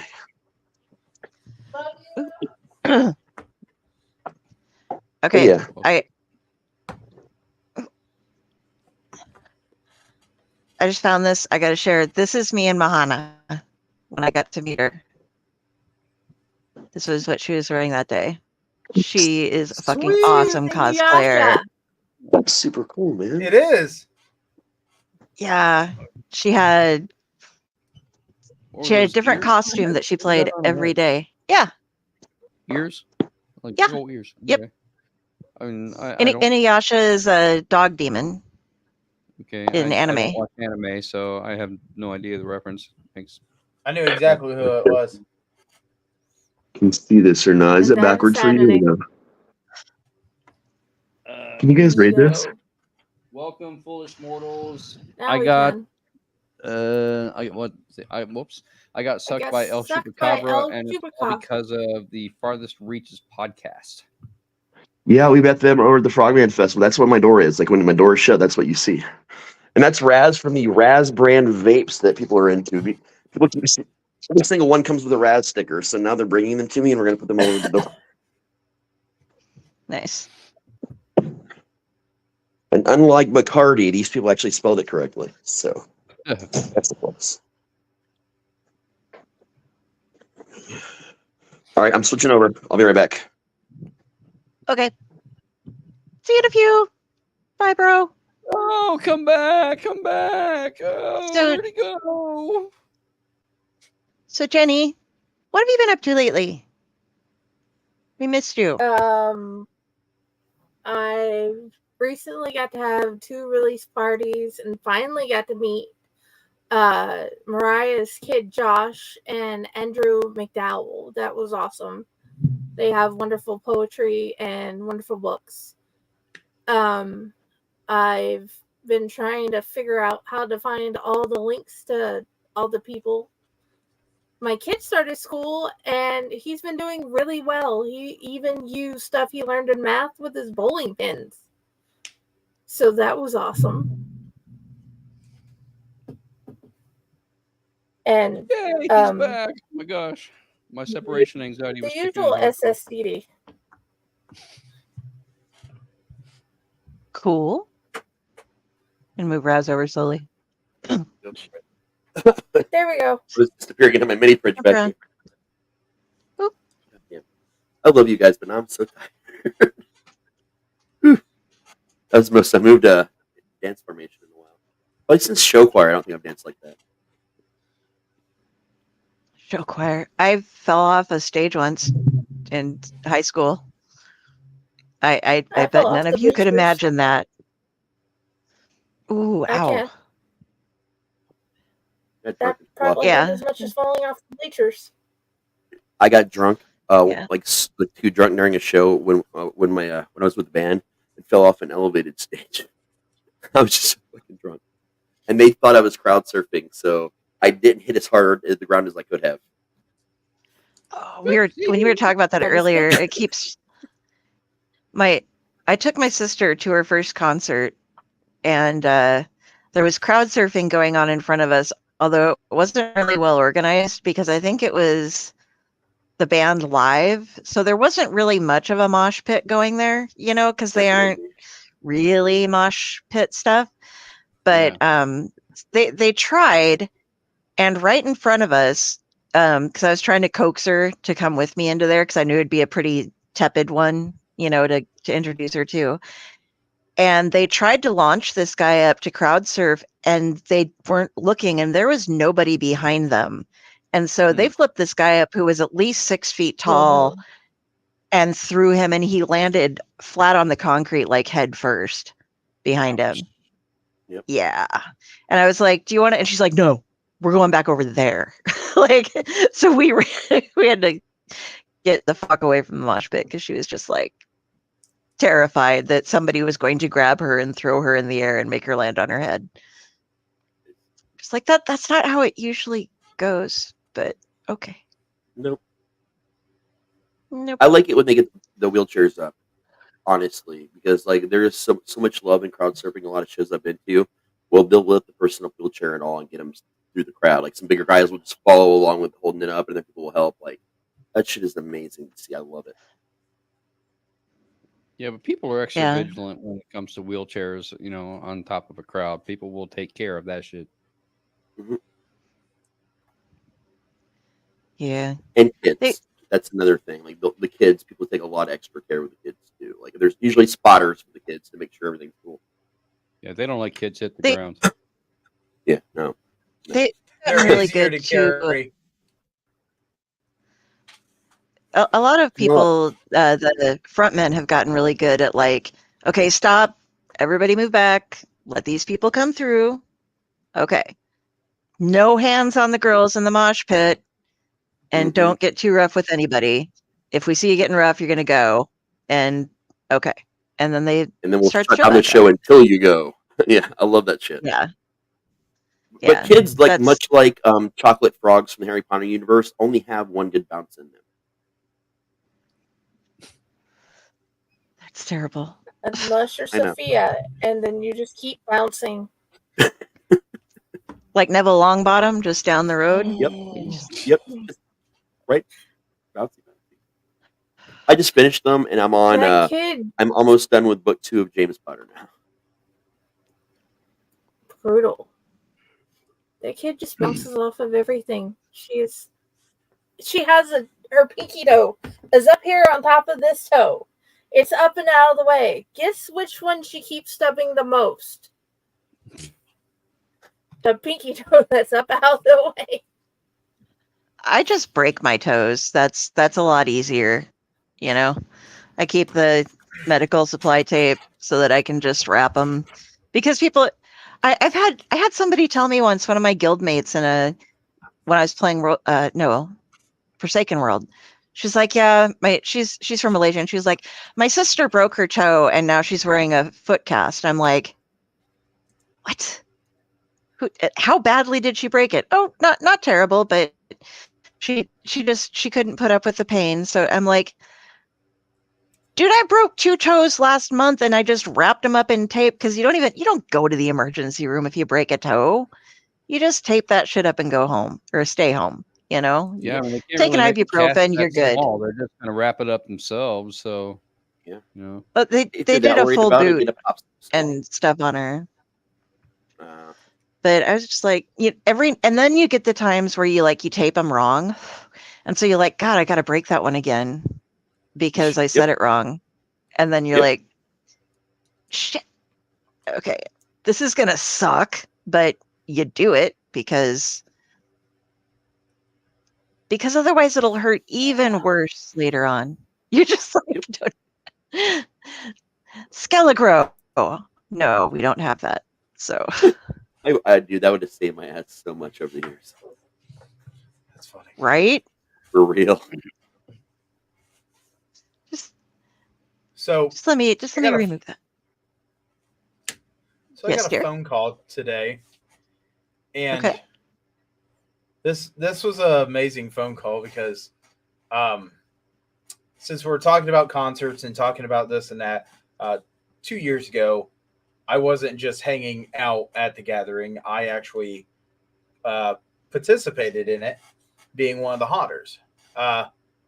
So I did not have the best of time at it just because of some circumstances. But the phone call came today. Actually, he sent me a message, said, "Hey, I want to talk to you about something." I said, "Just for clarity, here's my number. Call me so we can talk and it's not messed up over a text message." How many people has ever got a text message and you send it out or you receive it and you're looking at it and going, okay, well, I could take that 3 different ways. It happens all the time. So I told him, I said, just do me a favor, just call me. So DJ calls me and I said, "What's up, buddy? I haven't seen you, haven't talked to you for 2 years since the situation." And he told me, he goes, "Yeah, I'm in a business class for college." I said, "Well, that sounds cool." He goes, "So one of my projects is that I have to figure out something that was like a business sense that didn't work out and how it could have worked out so much better."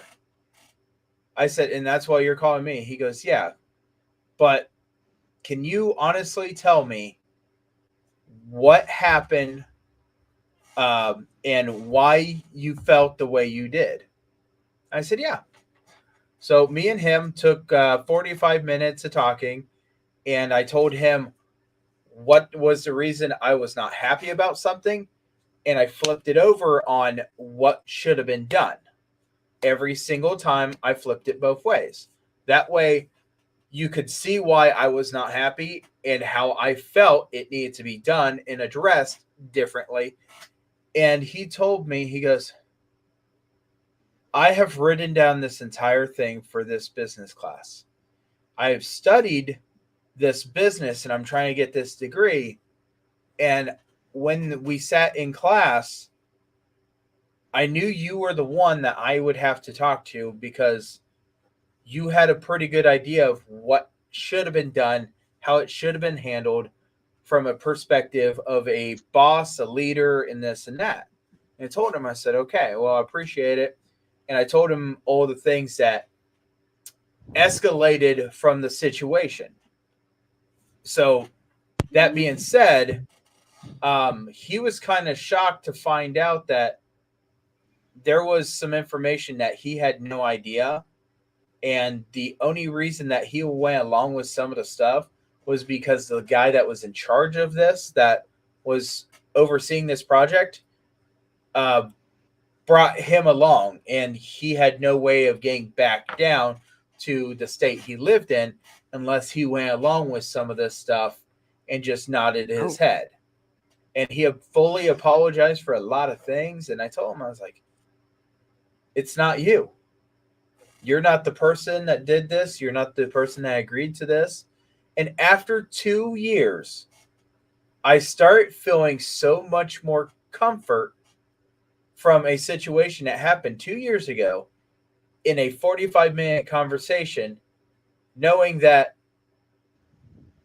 as much as I thought this was the craziest thing and the way that everything was handled, everybody agreed with me. And now this guy does not really talk to this other guy. And he told me, he goes, "Man, I'm sorry. I've went through a lot of stuff. I've questioned a lot of things." And I told him, I said, "You ever need something, DJ, get a hold of me. call me. He goes, well, I might call you, and then all of a sudden drop off the face of the earth. I said, if you ever question why you're here and what you're doing, I said, mental health is a very important thing, and I want to be here for you. And I know that this was a nice conversation between me and him, and I wanted to bring this up because, you know, we always talk about mental health here. Oh, look, that thing just popped up right there. But we were talking about this concert. We were talking about this and that on tonight's show. And I just felt that had to be shared because you go to these concerts, you want to have a great time, you want to have a fun time, but sometimes you don't see eye to eye. And this year there was a person that I met 2 years ago, got to see her again, and she kind of turned out not to be a person I wanted to hang out with. And I'm okay with that, because the one thing that tweaks me off more than anything in the world is when we're having a conversation and I'm trying to get you to understand as much as you're trying to get me to understand, and then you look at me and go, whatever. That's immediate killer. I'm done with you, because if it's just going to be whatever to you and this is not important, I'm done. So please, always take in consideration, you go there, you go to have a fun time, but sometimes when you leave, you don't come back the same person because of circumstances. So always check on your friends and make sure they get home. Even if they're in Texas and it takes 2 days to get down to Texas, just because Tyler won't get off his fucking phone. Yep. Fucking Tyler. I told her, I said, I am going to absolutely go on this podcast tonight and freaking gripe at Tyler to get off his fucking phone. And she told me, I bet you won't. The hell I won't. Tyler, get off your fucking phone. You're at a concert. Your Pornhub can wait, damn it. In unison, everybody. Tyler, get off your fucking phone.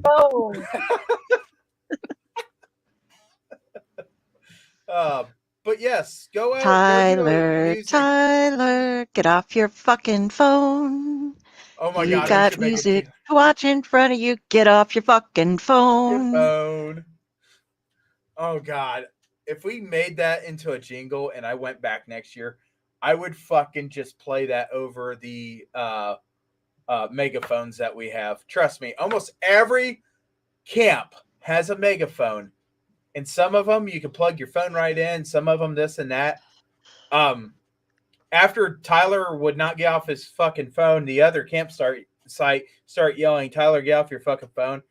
And then I start yelling it back. And I told him, I said, I need on the internet. And everybody got quiet. So I played the dial-up tone to like the old school dial-up. And you could just hear the other people laughing their asses off. Then they're making they picked up the megaphone and they're like, who in the hell uses dial-up? I said, I'm trying to, but Tyler keeps on knocking me off because he won't get off the fucking phone. That's genius. Oh God, we were having fun. I want to use that as a ringtone.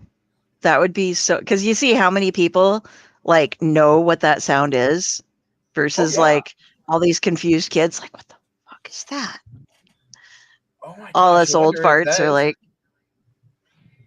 I wonder if that is a ringtone. I can't figure out how to load songs onto my phone to use the, but my phone is almost full and it's like 5 years old, so I'm gonna try to get a new phone. Here's so a that tip I can for you. Windows, it still has this functionality, but I don't think a lot of people actually use it. But you can change the startup sound when your computer boots into Windows, and all you have to do is do that. to a WAV file. So way back in the day, I had my Windows startup sound set to Pink Floyd's "Welcome to the Machine." Nice. Wow. I missed that. Wait, there's an ending. I bet that's not in this file.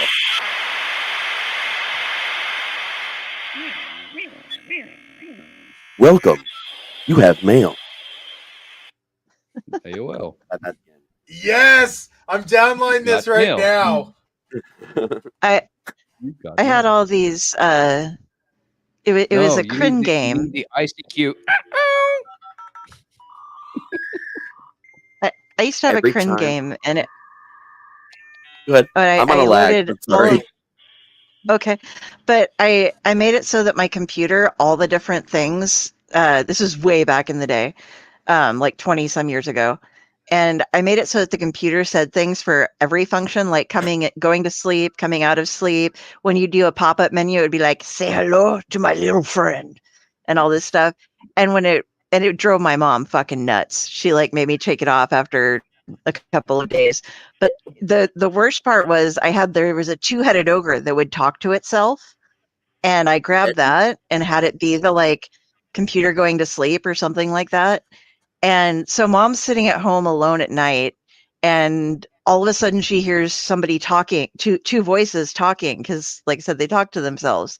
And she thought that somebody had broken into the house. So she's like trying to arm herself, and all she had was a remote control. So she's like sneaking up, my little like 5 foot tall, well, maybe 5'2" at that point in time, mother with this remote control, getting ready to try to brain tube people that broke into her house. She was not pleased. I was like, sorry, Mom. I know. I did that with my computer too. I took my personal computer and I rated every fucking sound just like that with wacky shit. I changed it randomly. There's one sound I never changed though. Anytime there was a fatal error in my system, it was Darth Vader. I've got you now. It was just every time there was an error in my computer, I'm like, fuck no. But I was my dad's computer tech for years. My dad was great with computers. He could build computers, solder, all kinds of shit, but he wasn't good at programming. He didn't know much about programming or viruses or anything like this. So when I redid his computer, I chose one of the longest possible startup sounds. And if you don't know this, if you put an unusually long WAV file in that spot, your computer will not stop setting up, like to turn on, until the WAV file has played. It does not cut the file. So I did the entire opening summons from Evil Dead where the professor's reading out of the book, like the several minute version. So every time my dad wanted to use the computer, it took like 3 or 4 minutes just to play this sound to start. He gets so mad. He's like, what the fuck happened? I was like, I don't know, Dad. I think you downloaded a virus. It's done something. What are you doing with your fucking computer, man? Like, I've never seen this. And I got 7 years out of this joke before he finally just bought another computer. Every day for 7 fucking years he put up with this because he just thought that's how it was. Dude, if And you he really didn't want to buy play a with new one. somebody, I waited till the week after he bought the new one and I told him everything. He was so fucking mad. change the startup sound to the 10-hour version of Now Cat song. Oh, I wasn't got that available. song. I have that. I have the hamster song too. The fucking hamster song, yeah. Oh, we can't play it because we'll get in trouble. Yeah. I got Raz, congratulations. You're the winner. Your ringtone is now the internet one. That's perfect for me. It really is. Oh, we also did air raid sirens. Yep. Yep. When everybody was getting really quiet and calming down after the main concert, everybody's like chillaxing. We would go ahead and hit the air raid siren on the megaphone. Yeah. And there was somebody clear down the road that was like, what in the hell is going on down there? And of course, you get people yelling, fuck your sleep all night. All right, you freshmen bitches! Air raid! No, that's panty We used to raid. do that. I was about to say, isn't that panty raid? No, it was from Dazed and Confused. Yeah, the air raid was. We used to do Anyway, that. We used to do it driving around Omaha. We just like pull over if we saw a group of younger girls walking around and scream, all right, you freshman bitches. I was trying to find the old. Do you guys remember the old 4chan meme about the like kid who went to fix his grandma's computer and it was running super slow, and it turned out she'd been seeding like hundreds of instances of Pink Floyd's The Wall for like years. And he's like, and I finally took it down, and somebody was like, I was at 99%, you fucker. It's just like, she was the only one. I couldn't find it. I looked. I think I'm too old. You're never too old. That's bullshit. Is that possible? Nope.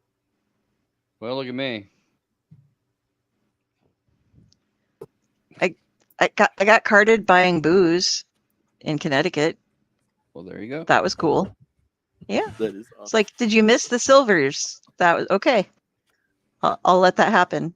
I will feel good about myself today.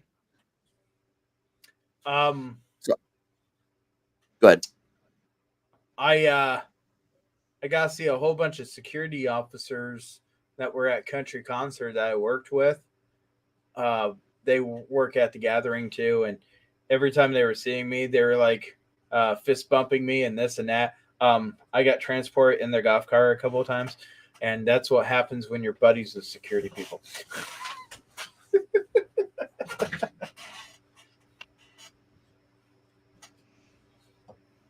Oh yeah. So I have a rant. It's Go about the for Crow movie. It's not. It has nothing to do with the content of the movie because I'm not an asshole. It just came. I'm not gonna ruin it for you guys. But the reason why I'm thinking to talk about it is because I've been talking about this for fucking weeks now with different people, and Ron made a post that actually was a lot of what my argument to people have been about. This is not the same movie. Here's what people have to understand: when you make a movie out of a comic or a book, out of a pre-existing material, and it one day gets rebooted or reimagined, as this wasn't the case, it's not the original movie that's being rebooted or reimagined. It's a new translation of the source material. Please stop comparing the Brandon Lee movie to this. They got nothing to fucking do with each other. I mean, literally, I've seen both. I watched them back to back the other day. There's nothing. Other than the character names from the source material, there is literally nothing that's the same or even comparable. In fact, the type of film that was made is not even the same type. Because we all know the 90s was the most grunge movie ever made in the history of movies. It just was. From the soundtrack, to the clothes, to the vibe, it is grunge for fucking ever. And it was perfect exactly as it was. Now, if you want to be pissed that they made 2, 3, and 4. That's what you should still be fucking pissed about. Because none of them even remotely lived up to the sheer amazingness of the original. But you need to see this as a new start. A new, fresh take on the source material. Because if you can get over yourselves for 5 seconds, let me just tell you, if you actually enjoy the source material, you're going to like it. You are going to really enjoy this movie if you like the source material and can separate. I can't tell you how many times I've seen reboots of things that were based on source materials that no one whined about like this. And I get it. Brandon Lee died during this film. What I don't like seeing are the posts that say Brandon Lee sacrificed himself for this film. He had no idea this was going to happen. He did not sacrifice himself. This was not a holy moment. This was nothing like that. It was in a very unfortunate accident that happened that we love and respect. So it will always be its own Crow. It will always be its own thing. And they couldn't do a different story with new names because in order to do that, first you have to reboot the source material because there are multiple Crows, people. If you really dig through all the mythology and lore, there is a number of Crow storylines that they can do. But first, they had to do this. And I feel like if you watch it and you keep that source material in mind and you think about filmmaking the way it is today, I think you're going to enjoy it. It's not a Hollywood movie. It doesn't even feel like a Hollywood movie, but in the best way possible. So get over yourselves. Give it a chance if you actually like The Crow. If you just like the movie, you don't like The Crow. You just like that movie about The Crow. So expand your horizons in your mind, please. And don't boycott something you haven't even seen. Damn. Okay, that's my soapbox. Sorry. I've been pissed about this for months. Oh, no. It's like we talked about before. Do you like Bill Skarsgård? Has any one of his acting jobs ever let us down? Once? Not to my knowledge. Nope. And that's He's built one of like a many brick examples in this house movie. In this movie, he is Yeah. ripped.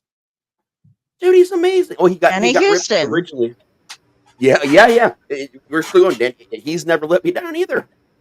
Honestly, and the other talent that haven't been in a lot that are in this, they got some fairly fresh faces too. And I think people just chill and give this movie the attention it deserves for what it is. I think we get a sequel out of it, and I got a strong vibe of what the sequel could be based on that ending. But like, I'm excited. I want this to keep going really badly. So get out there, guys. Watch it, enjoy it, or don't enjoy it, but give it a chance on its own merit, please. I'm for it.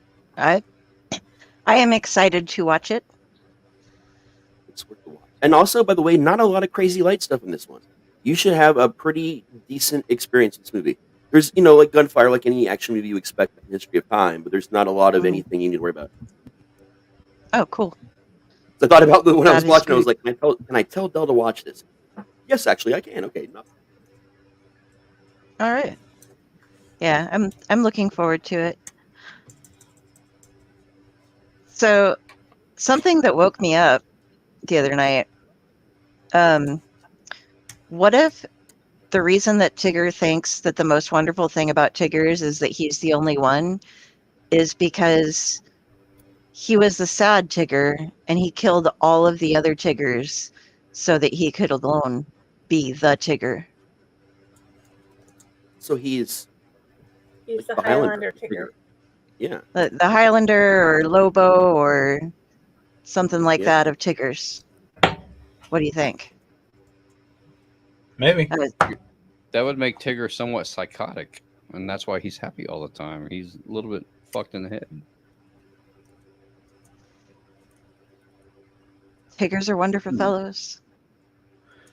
Well, I mean, they I did don't know. the Winnie the Pooh, Blood and Honey. They could just as easily do like a movie in that franchise of Tigger being the commensurate slaughter killer, killing all the other Tiggers in his clan.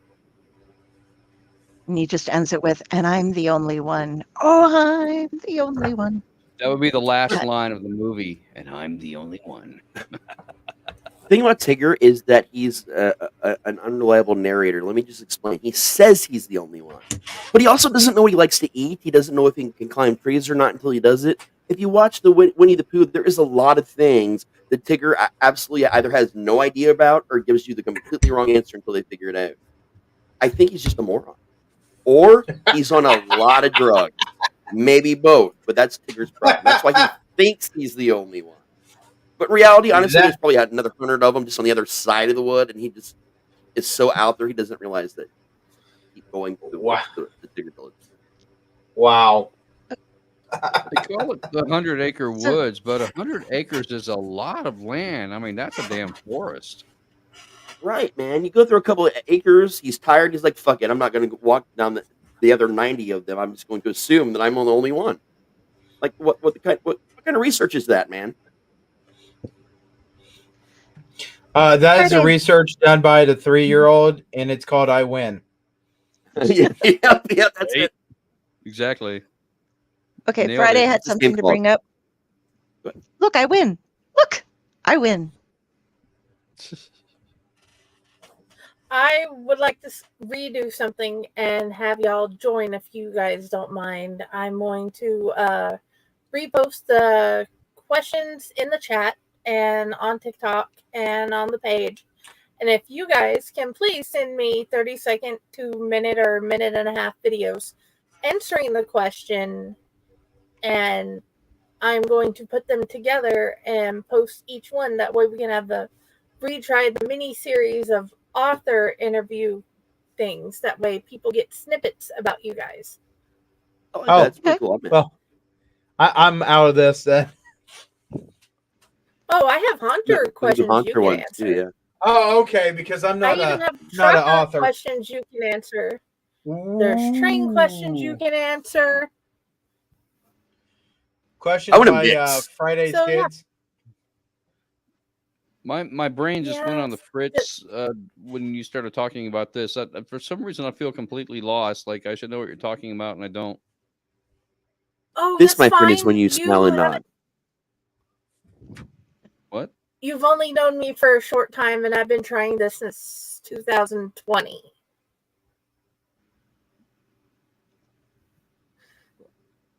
So, elaborate.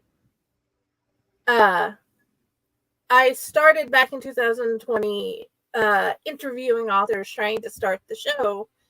And then it wasn't until recently that I was able to get more and more authors to join in. And now I'm on a podcast with authors.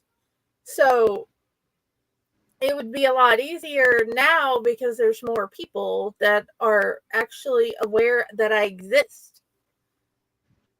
You So exist. I if see you, you're right there on my screen. I mean, do you normally not exist? most people I mean, I don't know think you're so. a Raz But the cosplayer. Is that the sum of your existence? No. not according to my son, but she's a wizard, not Harry. according to my children either. So what are But, these mini videos for? To Blackmail.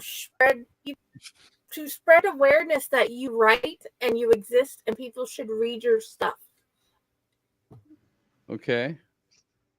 Because I want to promote you guys as well as promote me. So if anybody has questions for me, make a little video and post it in the thing, and then I'll answer it and put them together and put them on the thing. But it's the idea is to ask author questions and make little interviews, because there's so many author questions that gets asked over and over, and I like to ask different things. Like the one I just had with the Water Tower group. I asked a whole lot of questions that they didn't get asked before. So this is that kind of was- a good idea of your unprinted pages. Yeah. Unprinted pages, mini episodes. Okay. Dig it. But So we're asking yeah. you questions, or you're asking us questions? Both. Both. I And don't at know some that. point, I hope Bill will give me an interview. Del, I got a surprise for you. What's that? It's spelled wrong, but You're a wizard, Carrie. I just saw that. And I was like, oh, you got to see it. Man. That's the moment right before the bloodbath. I saw the one that they have, "You're a wizard, Harry," and Harry looks back up at him, "You're a hairy wizard," and then there's just like look thing. That just tickled my funny bone for some reason. The bad puns, or I guess we've determined there's no such thing as a bad pun, but the puns are just. Some are If just you've more worked in a kitchen grown-worthy. before. Oh. So we've been on for 2 hours now, guys. I know. I should probably go to bed since we're up at 6 a.m. I hope Should I my go to dad bed? haunts your dreams. No, you just fuck up a wet dream. That's all. Yeah, I do. I'm good at that. I need to put that on my damn business card.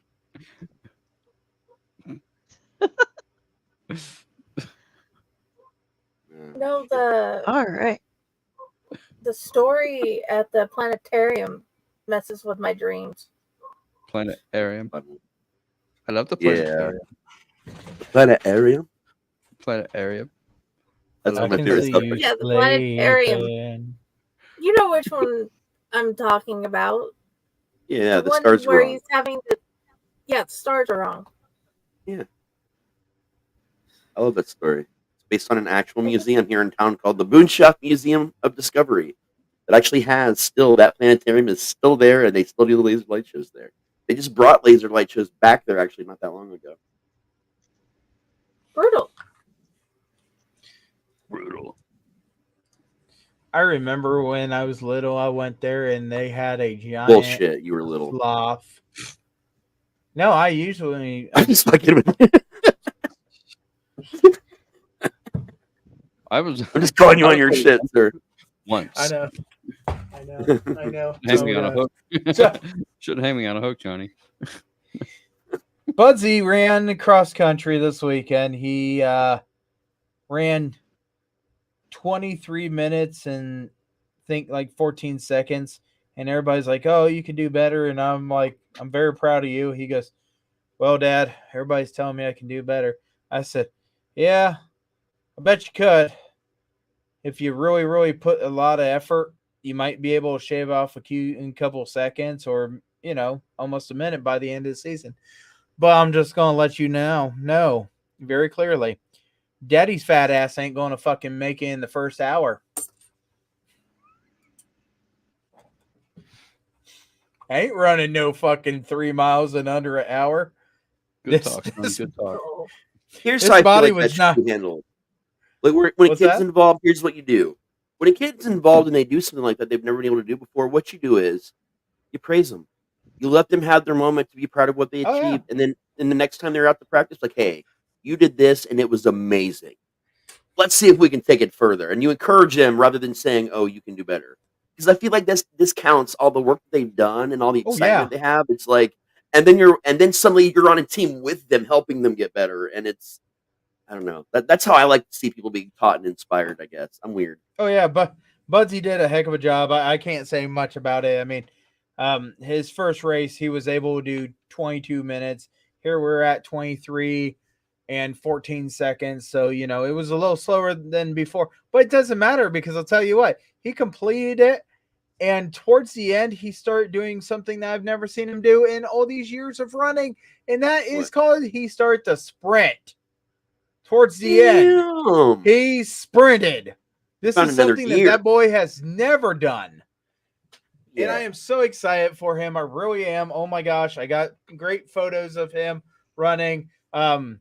Everybody's like, you got to quit running with your head down. And I told him, I said, dude, you can run with your head down a little bit. That way you can see where the lines are, where you're going. I said, it doesn't matter if you're going to catch that kid or that kid, it doesn't matter. You did a great job. I'm very proud of you. And he just looks at me and goes, yeah, I hurt.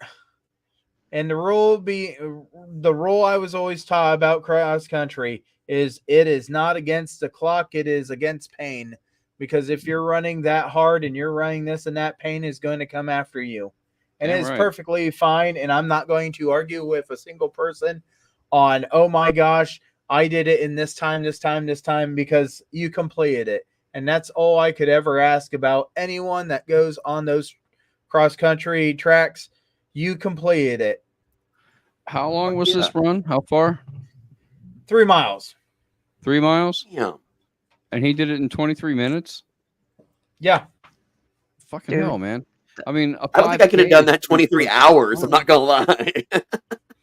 No, I mean, that's a pretty good time because a 5K is 3.6 miles, and it takes me about 45 minutes to do a 5K.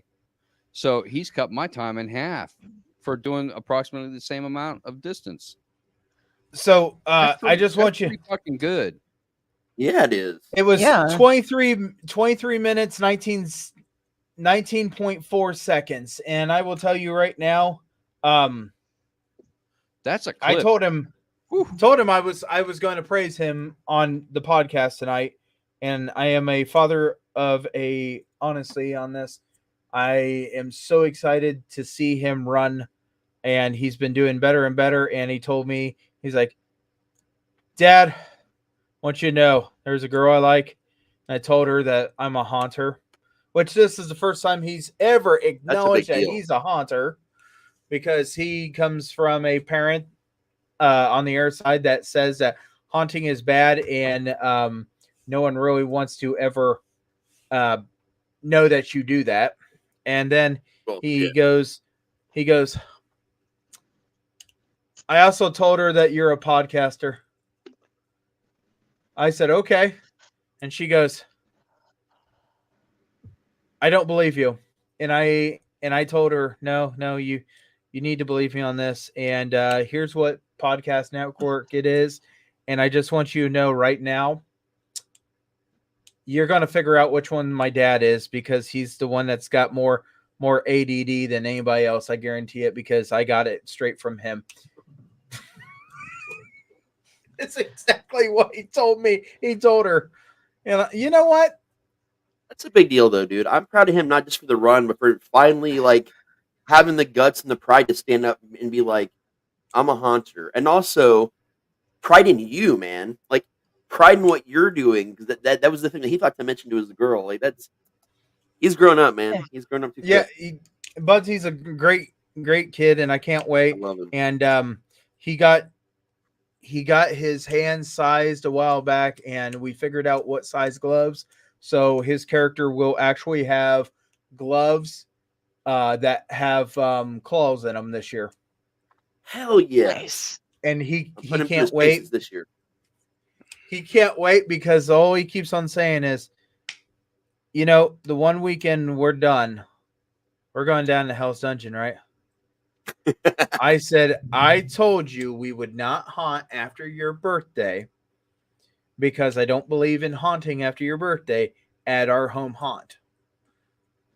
But me saying that, they're open in November and that's not our home haunt. And that's what he said. He said, yep, I'm good with that. So all you guys as often as we can get you, man. We love coming down there. Congratulations. Like I said, you know, now Poison, she's in the first grade, and I swear if she doesn't teach some of these teachers what conniving means, because I'll tell you what, she came home with a bag of cookies. I said, where's these cookies coming from? And she goes, they gave them to me. Mm-hmm. How many other kids got cookies? All the kids. But they gave them to me. That's not what I need. That's not what I need. I gotta play some Her and Haunt this year too, man. That's fucking cold. She's got some growing up to do before she actually guest acts. And I will say that because when it's not our field and she's not around your stuff very often, she will run up to something and it is not shown to her how that one operates. So her imagination will take charge. But she already keeps on saying it is almost time to scare. And she's been doing. If you decide she's ready, we rebuilt our doll room, and I've got an age-appropriate kid in there now that I think that she would absolutely adore. And a good friend of mine, it's somebody you know really well, is the adult that's right next to him, and Rob. Okay. That's what I'm saying. Like, I've got a very special condition space that if Dad says it's okay, maybe we get her in there for a few minutes for a group. Well, she looked at me and she goes, Dad, can we make sure that we do my face really scary? I said, sweetie, it's not about making your face scary. It's teaching you that you can't look at somebody and say, hey, you want to see something scary? Look over there. And then they go, I don't see nothing. And then she jumps right into their face. That's not the exact thing I need you to learn. Oh, yeah. Oh, yeah. I wanted to bring up. She's learning. I do got to switch to my phone, but you guys go ahead. I'll be right back. Okay. I just wanted to say something about the running thing again. When I was in high school, I ran track. I didn't do cross country because we were out in the middle of the country. We were like corn on one side, cows on another.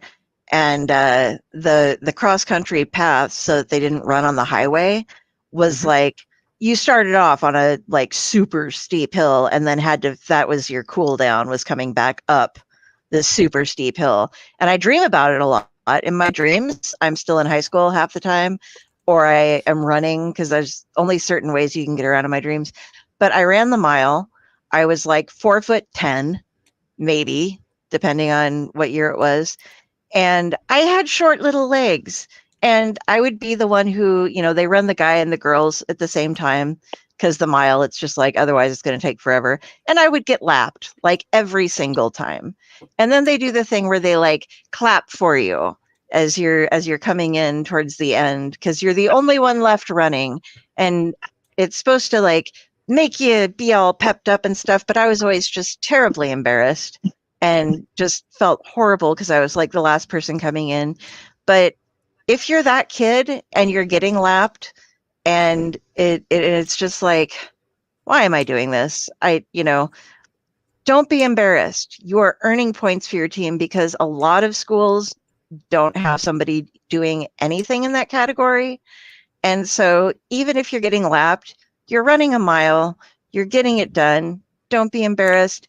Be proud that you took the time and that you actually earned some points and got somebody there because, hey, man, it doesn't matter how long it takes you. Just give what you can, Just So, finish. yeah, that's all you got to do. I was in track.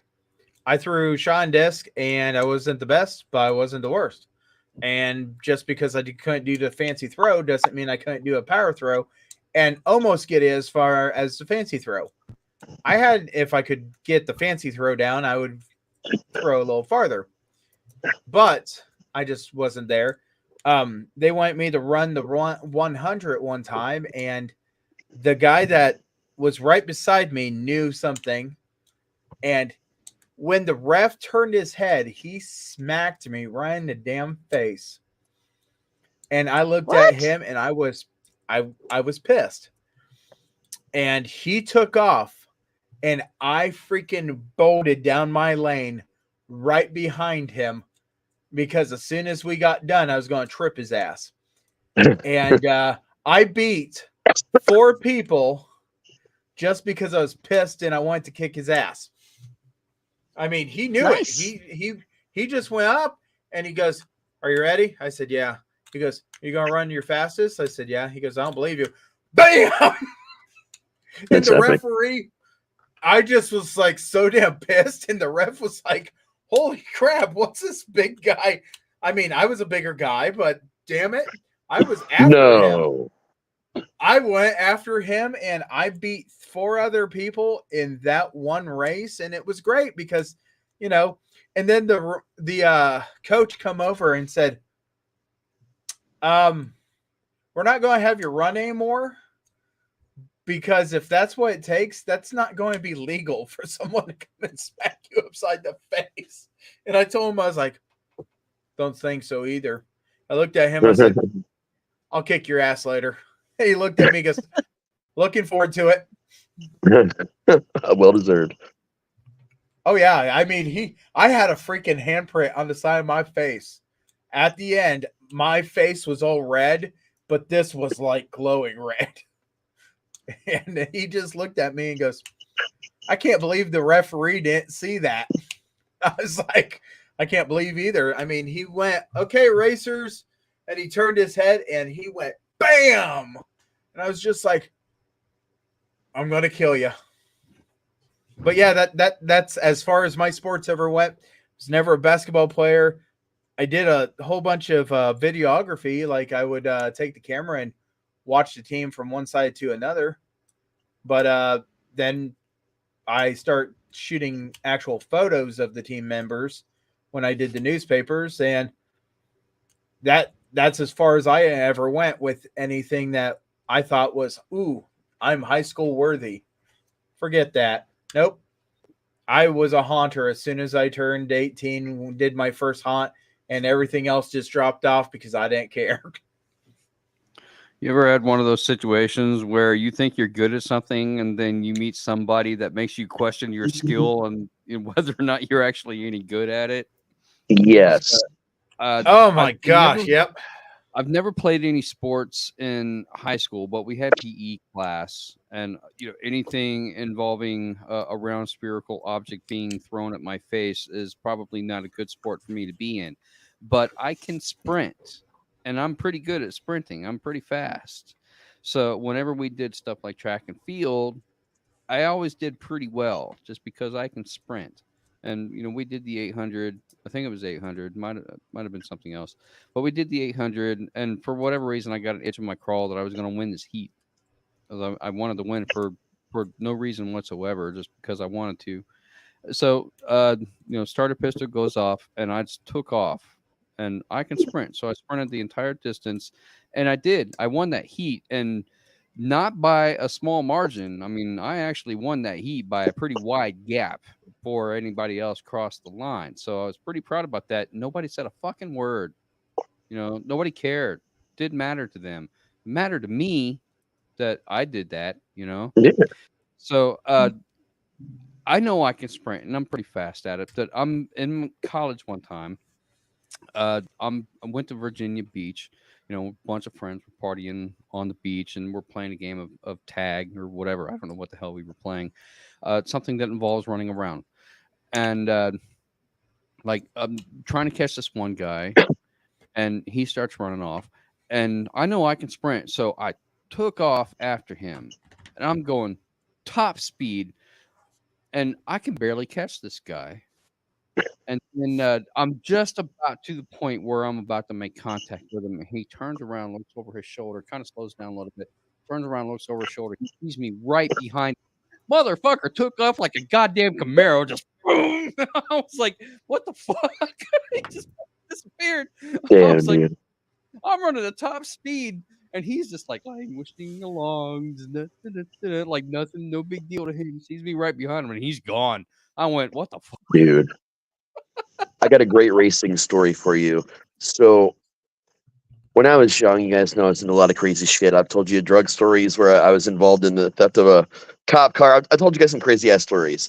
Here's one that I've never told you. Back when I was in my teenage years, there was a drug out there called Triple C. I'm not gonna tell you what it was because you guys don't need to know about that, and I don't want to encourage people to do stupid things, right? So when you took these things, enough of them, you literally felt like you were the Flash sometimes. And a couple of us decided we were going to foot race in an apartment complex. And you could see us sweating. We were all running as fast as fucking humans could run. Like Barry Allen would be disgusted by the speed in which we propelled ourselves forward. And a lady on a walker with a shopping bag just walked right by us in the building. And we just stopped and looked at her and looked at each other and we just sat down. And we were so depressed. Like we were the fastest things in the world, and this older lady on the walker just. And then the more we thought about it, the more we were convinced that she was now the fastest person in the world, and it became a whole new thing. But I never raced anybody after that. That was the last time I ever raced anybody. You only felt like you were moving fast, but you really weren't. I still have no proof that I was not, sir.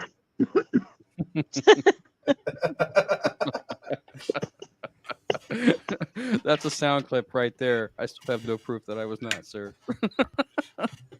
Shit. So, in my freshman year, I begged and begged and begged and begged the copy room teacher to write me a pass so I did not have to go out for PE. This was my freshman year. If I could get that pass, then I didn't have to go out for PE. Sweet. Whatever, right? Didn't want to go outside. November 3rd, that didn't work out for me.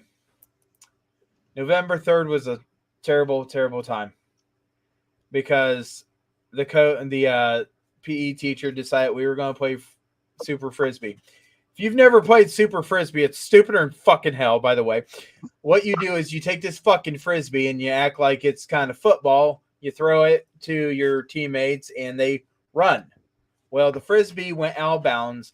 I went to go get the stupid fucking Frisbee. And I hit a Frisbee. Well, we called it Super. Okay. And it's super stupid. Because Same I game, found a different fucking hole and I went down on the ground. And the teacher goes, "Don't move." Another one goes, "What's wrong?" And then goes, "Oh." And then a whole bunch of kids. And I was like, why? What's wrong? I start trying to get up and I come to realize I can't put no weight on my damn leg. I broke my fucking leg right above my ankle. Broke the fibula and the tibula. Broke one of them into 2 pieces or 3 pieces. The other one in 2 pieces. And let's go ahead and say, if your kneecap is going like that, my foot was going like that. It was twisted. Oh, that's terrible. What do I remember about this the most? My teacher walking out and going, "Hey, you remember that test you took today? Yeah. How you think you did on it?" Well, I think I did pretty good. I was studying the hell out of it. And mind you, this was a Friday. And he goes, "Well, I got done grading it. Yeah, you didn't do so good." That is the number one thing I remember. And he knew me more than any other teacher. And he knew how temperamental pissed I got. And he did that just to piss me off so I wasn't feeling any pain from that damn break. So they went ahead and had to call my mom. She came out and she's like, "There is no way that that's my kid in the middle of the field." Sure enough, somebody flags her down and says he's over here. Yep, here I am. Squad gets there. They load me up. And I also remember the doctor saying on the count of 5, we're going to go ahead and we're going to reset this. 1, 2. And all I yelled was, "You stupid motherfucker, go back to school because you can't fucking count." That was 3, not fucking 5.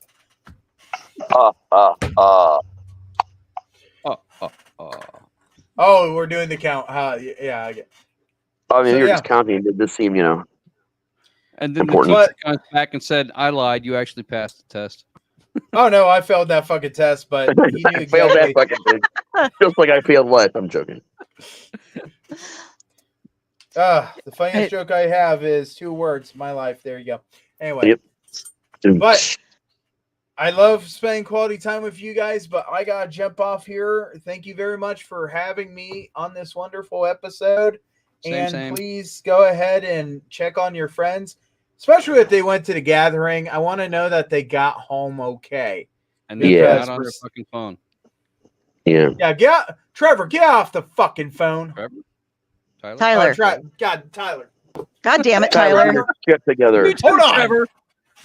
Hold on. Don't use Trevor's Tyler as an fucking over here. example. Get off your fucking phone, Trevor. Yeah, get off the fucking phone, Trevor. God damn Hey, it. Tyler. Tyler gets on his phone during concerts. Don't be like Tyler. Yeah, don't be like Tyler. God damn it. There you go. That's so perfect. Oh yeah, that's why I did whatever podcast I was on last week. I don't remember what it was. Oh, it was the wonderful Raz one. Yeah. Everything great about Raz. It was very short I took episode, that right? picture. And I actually posted that onto the Gathering of the Juggalos page they had. So, all right, guys, I'm going to jump off here and thank you I'm gonna guys. follow I'll you out see the you door. guys later. All right. See y'all later. Love Don't you, let the tons. door hit you, where the Night. good Lord For the good split Lord you. split you. Love you long guys. time.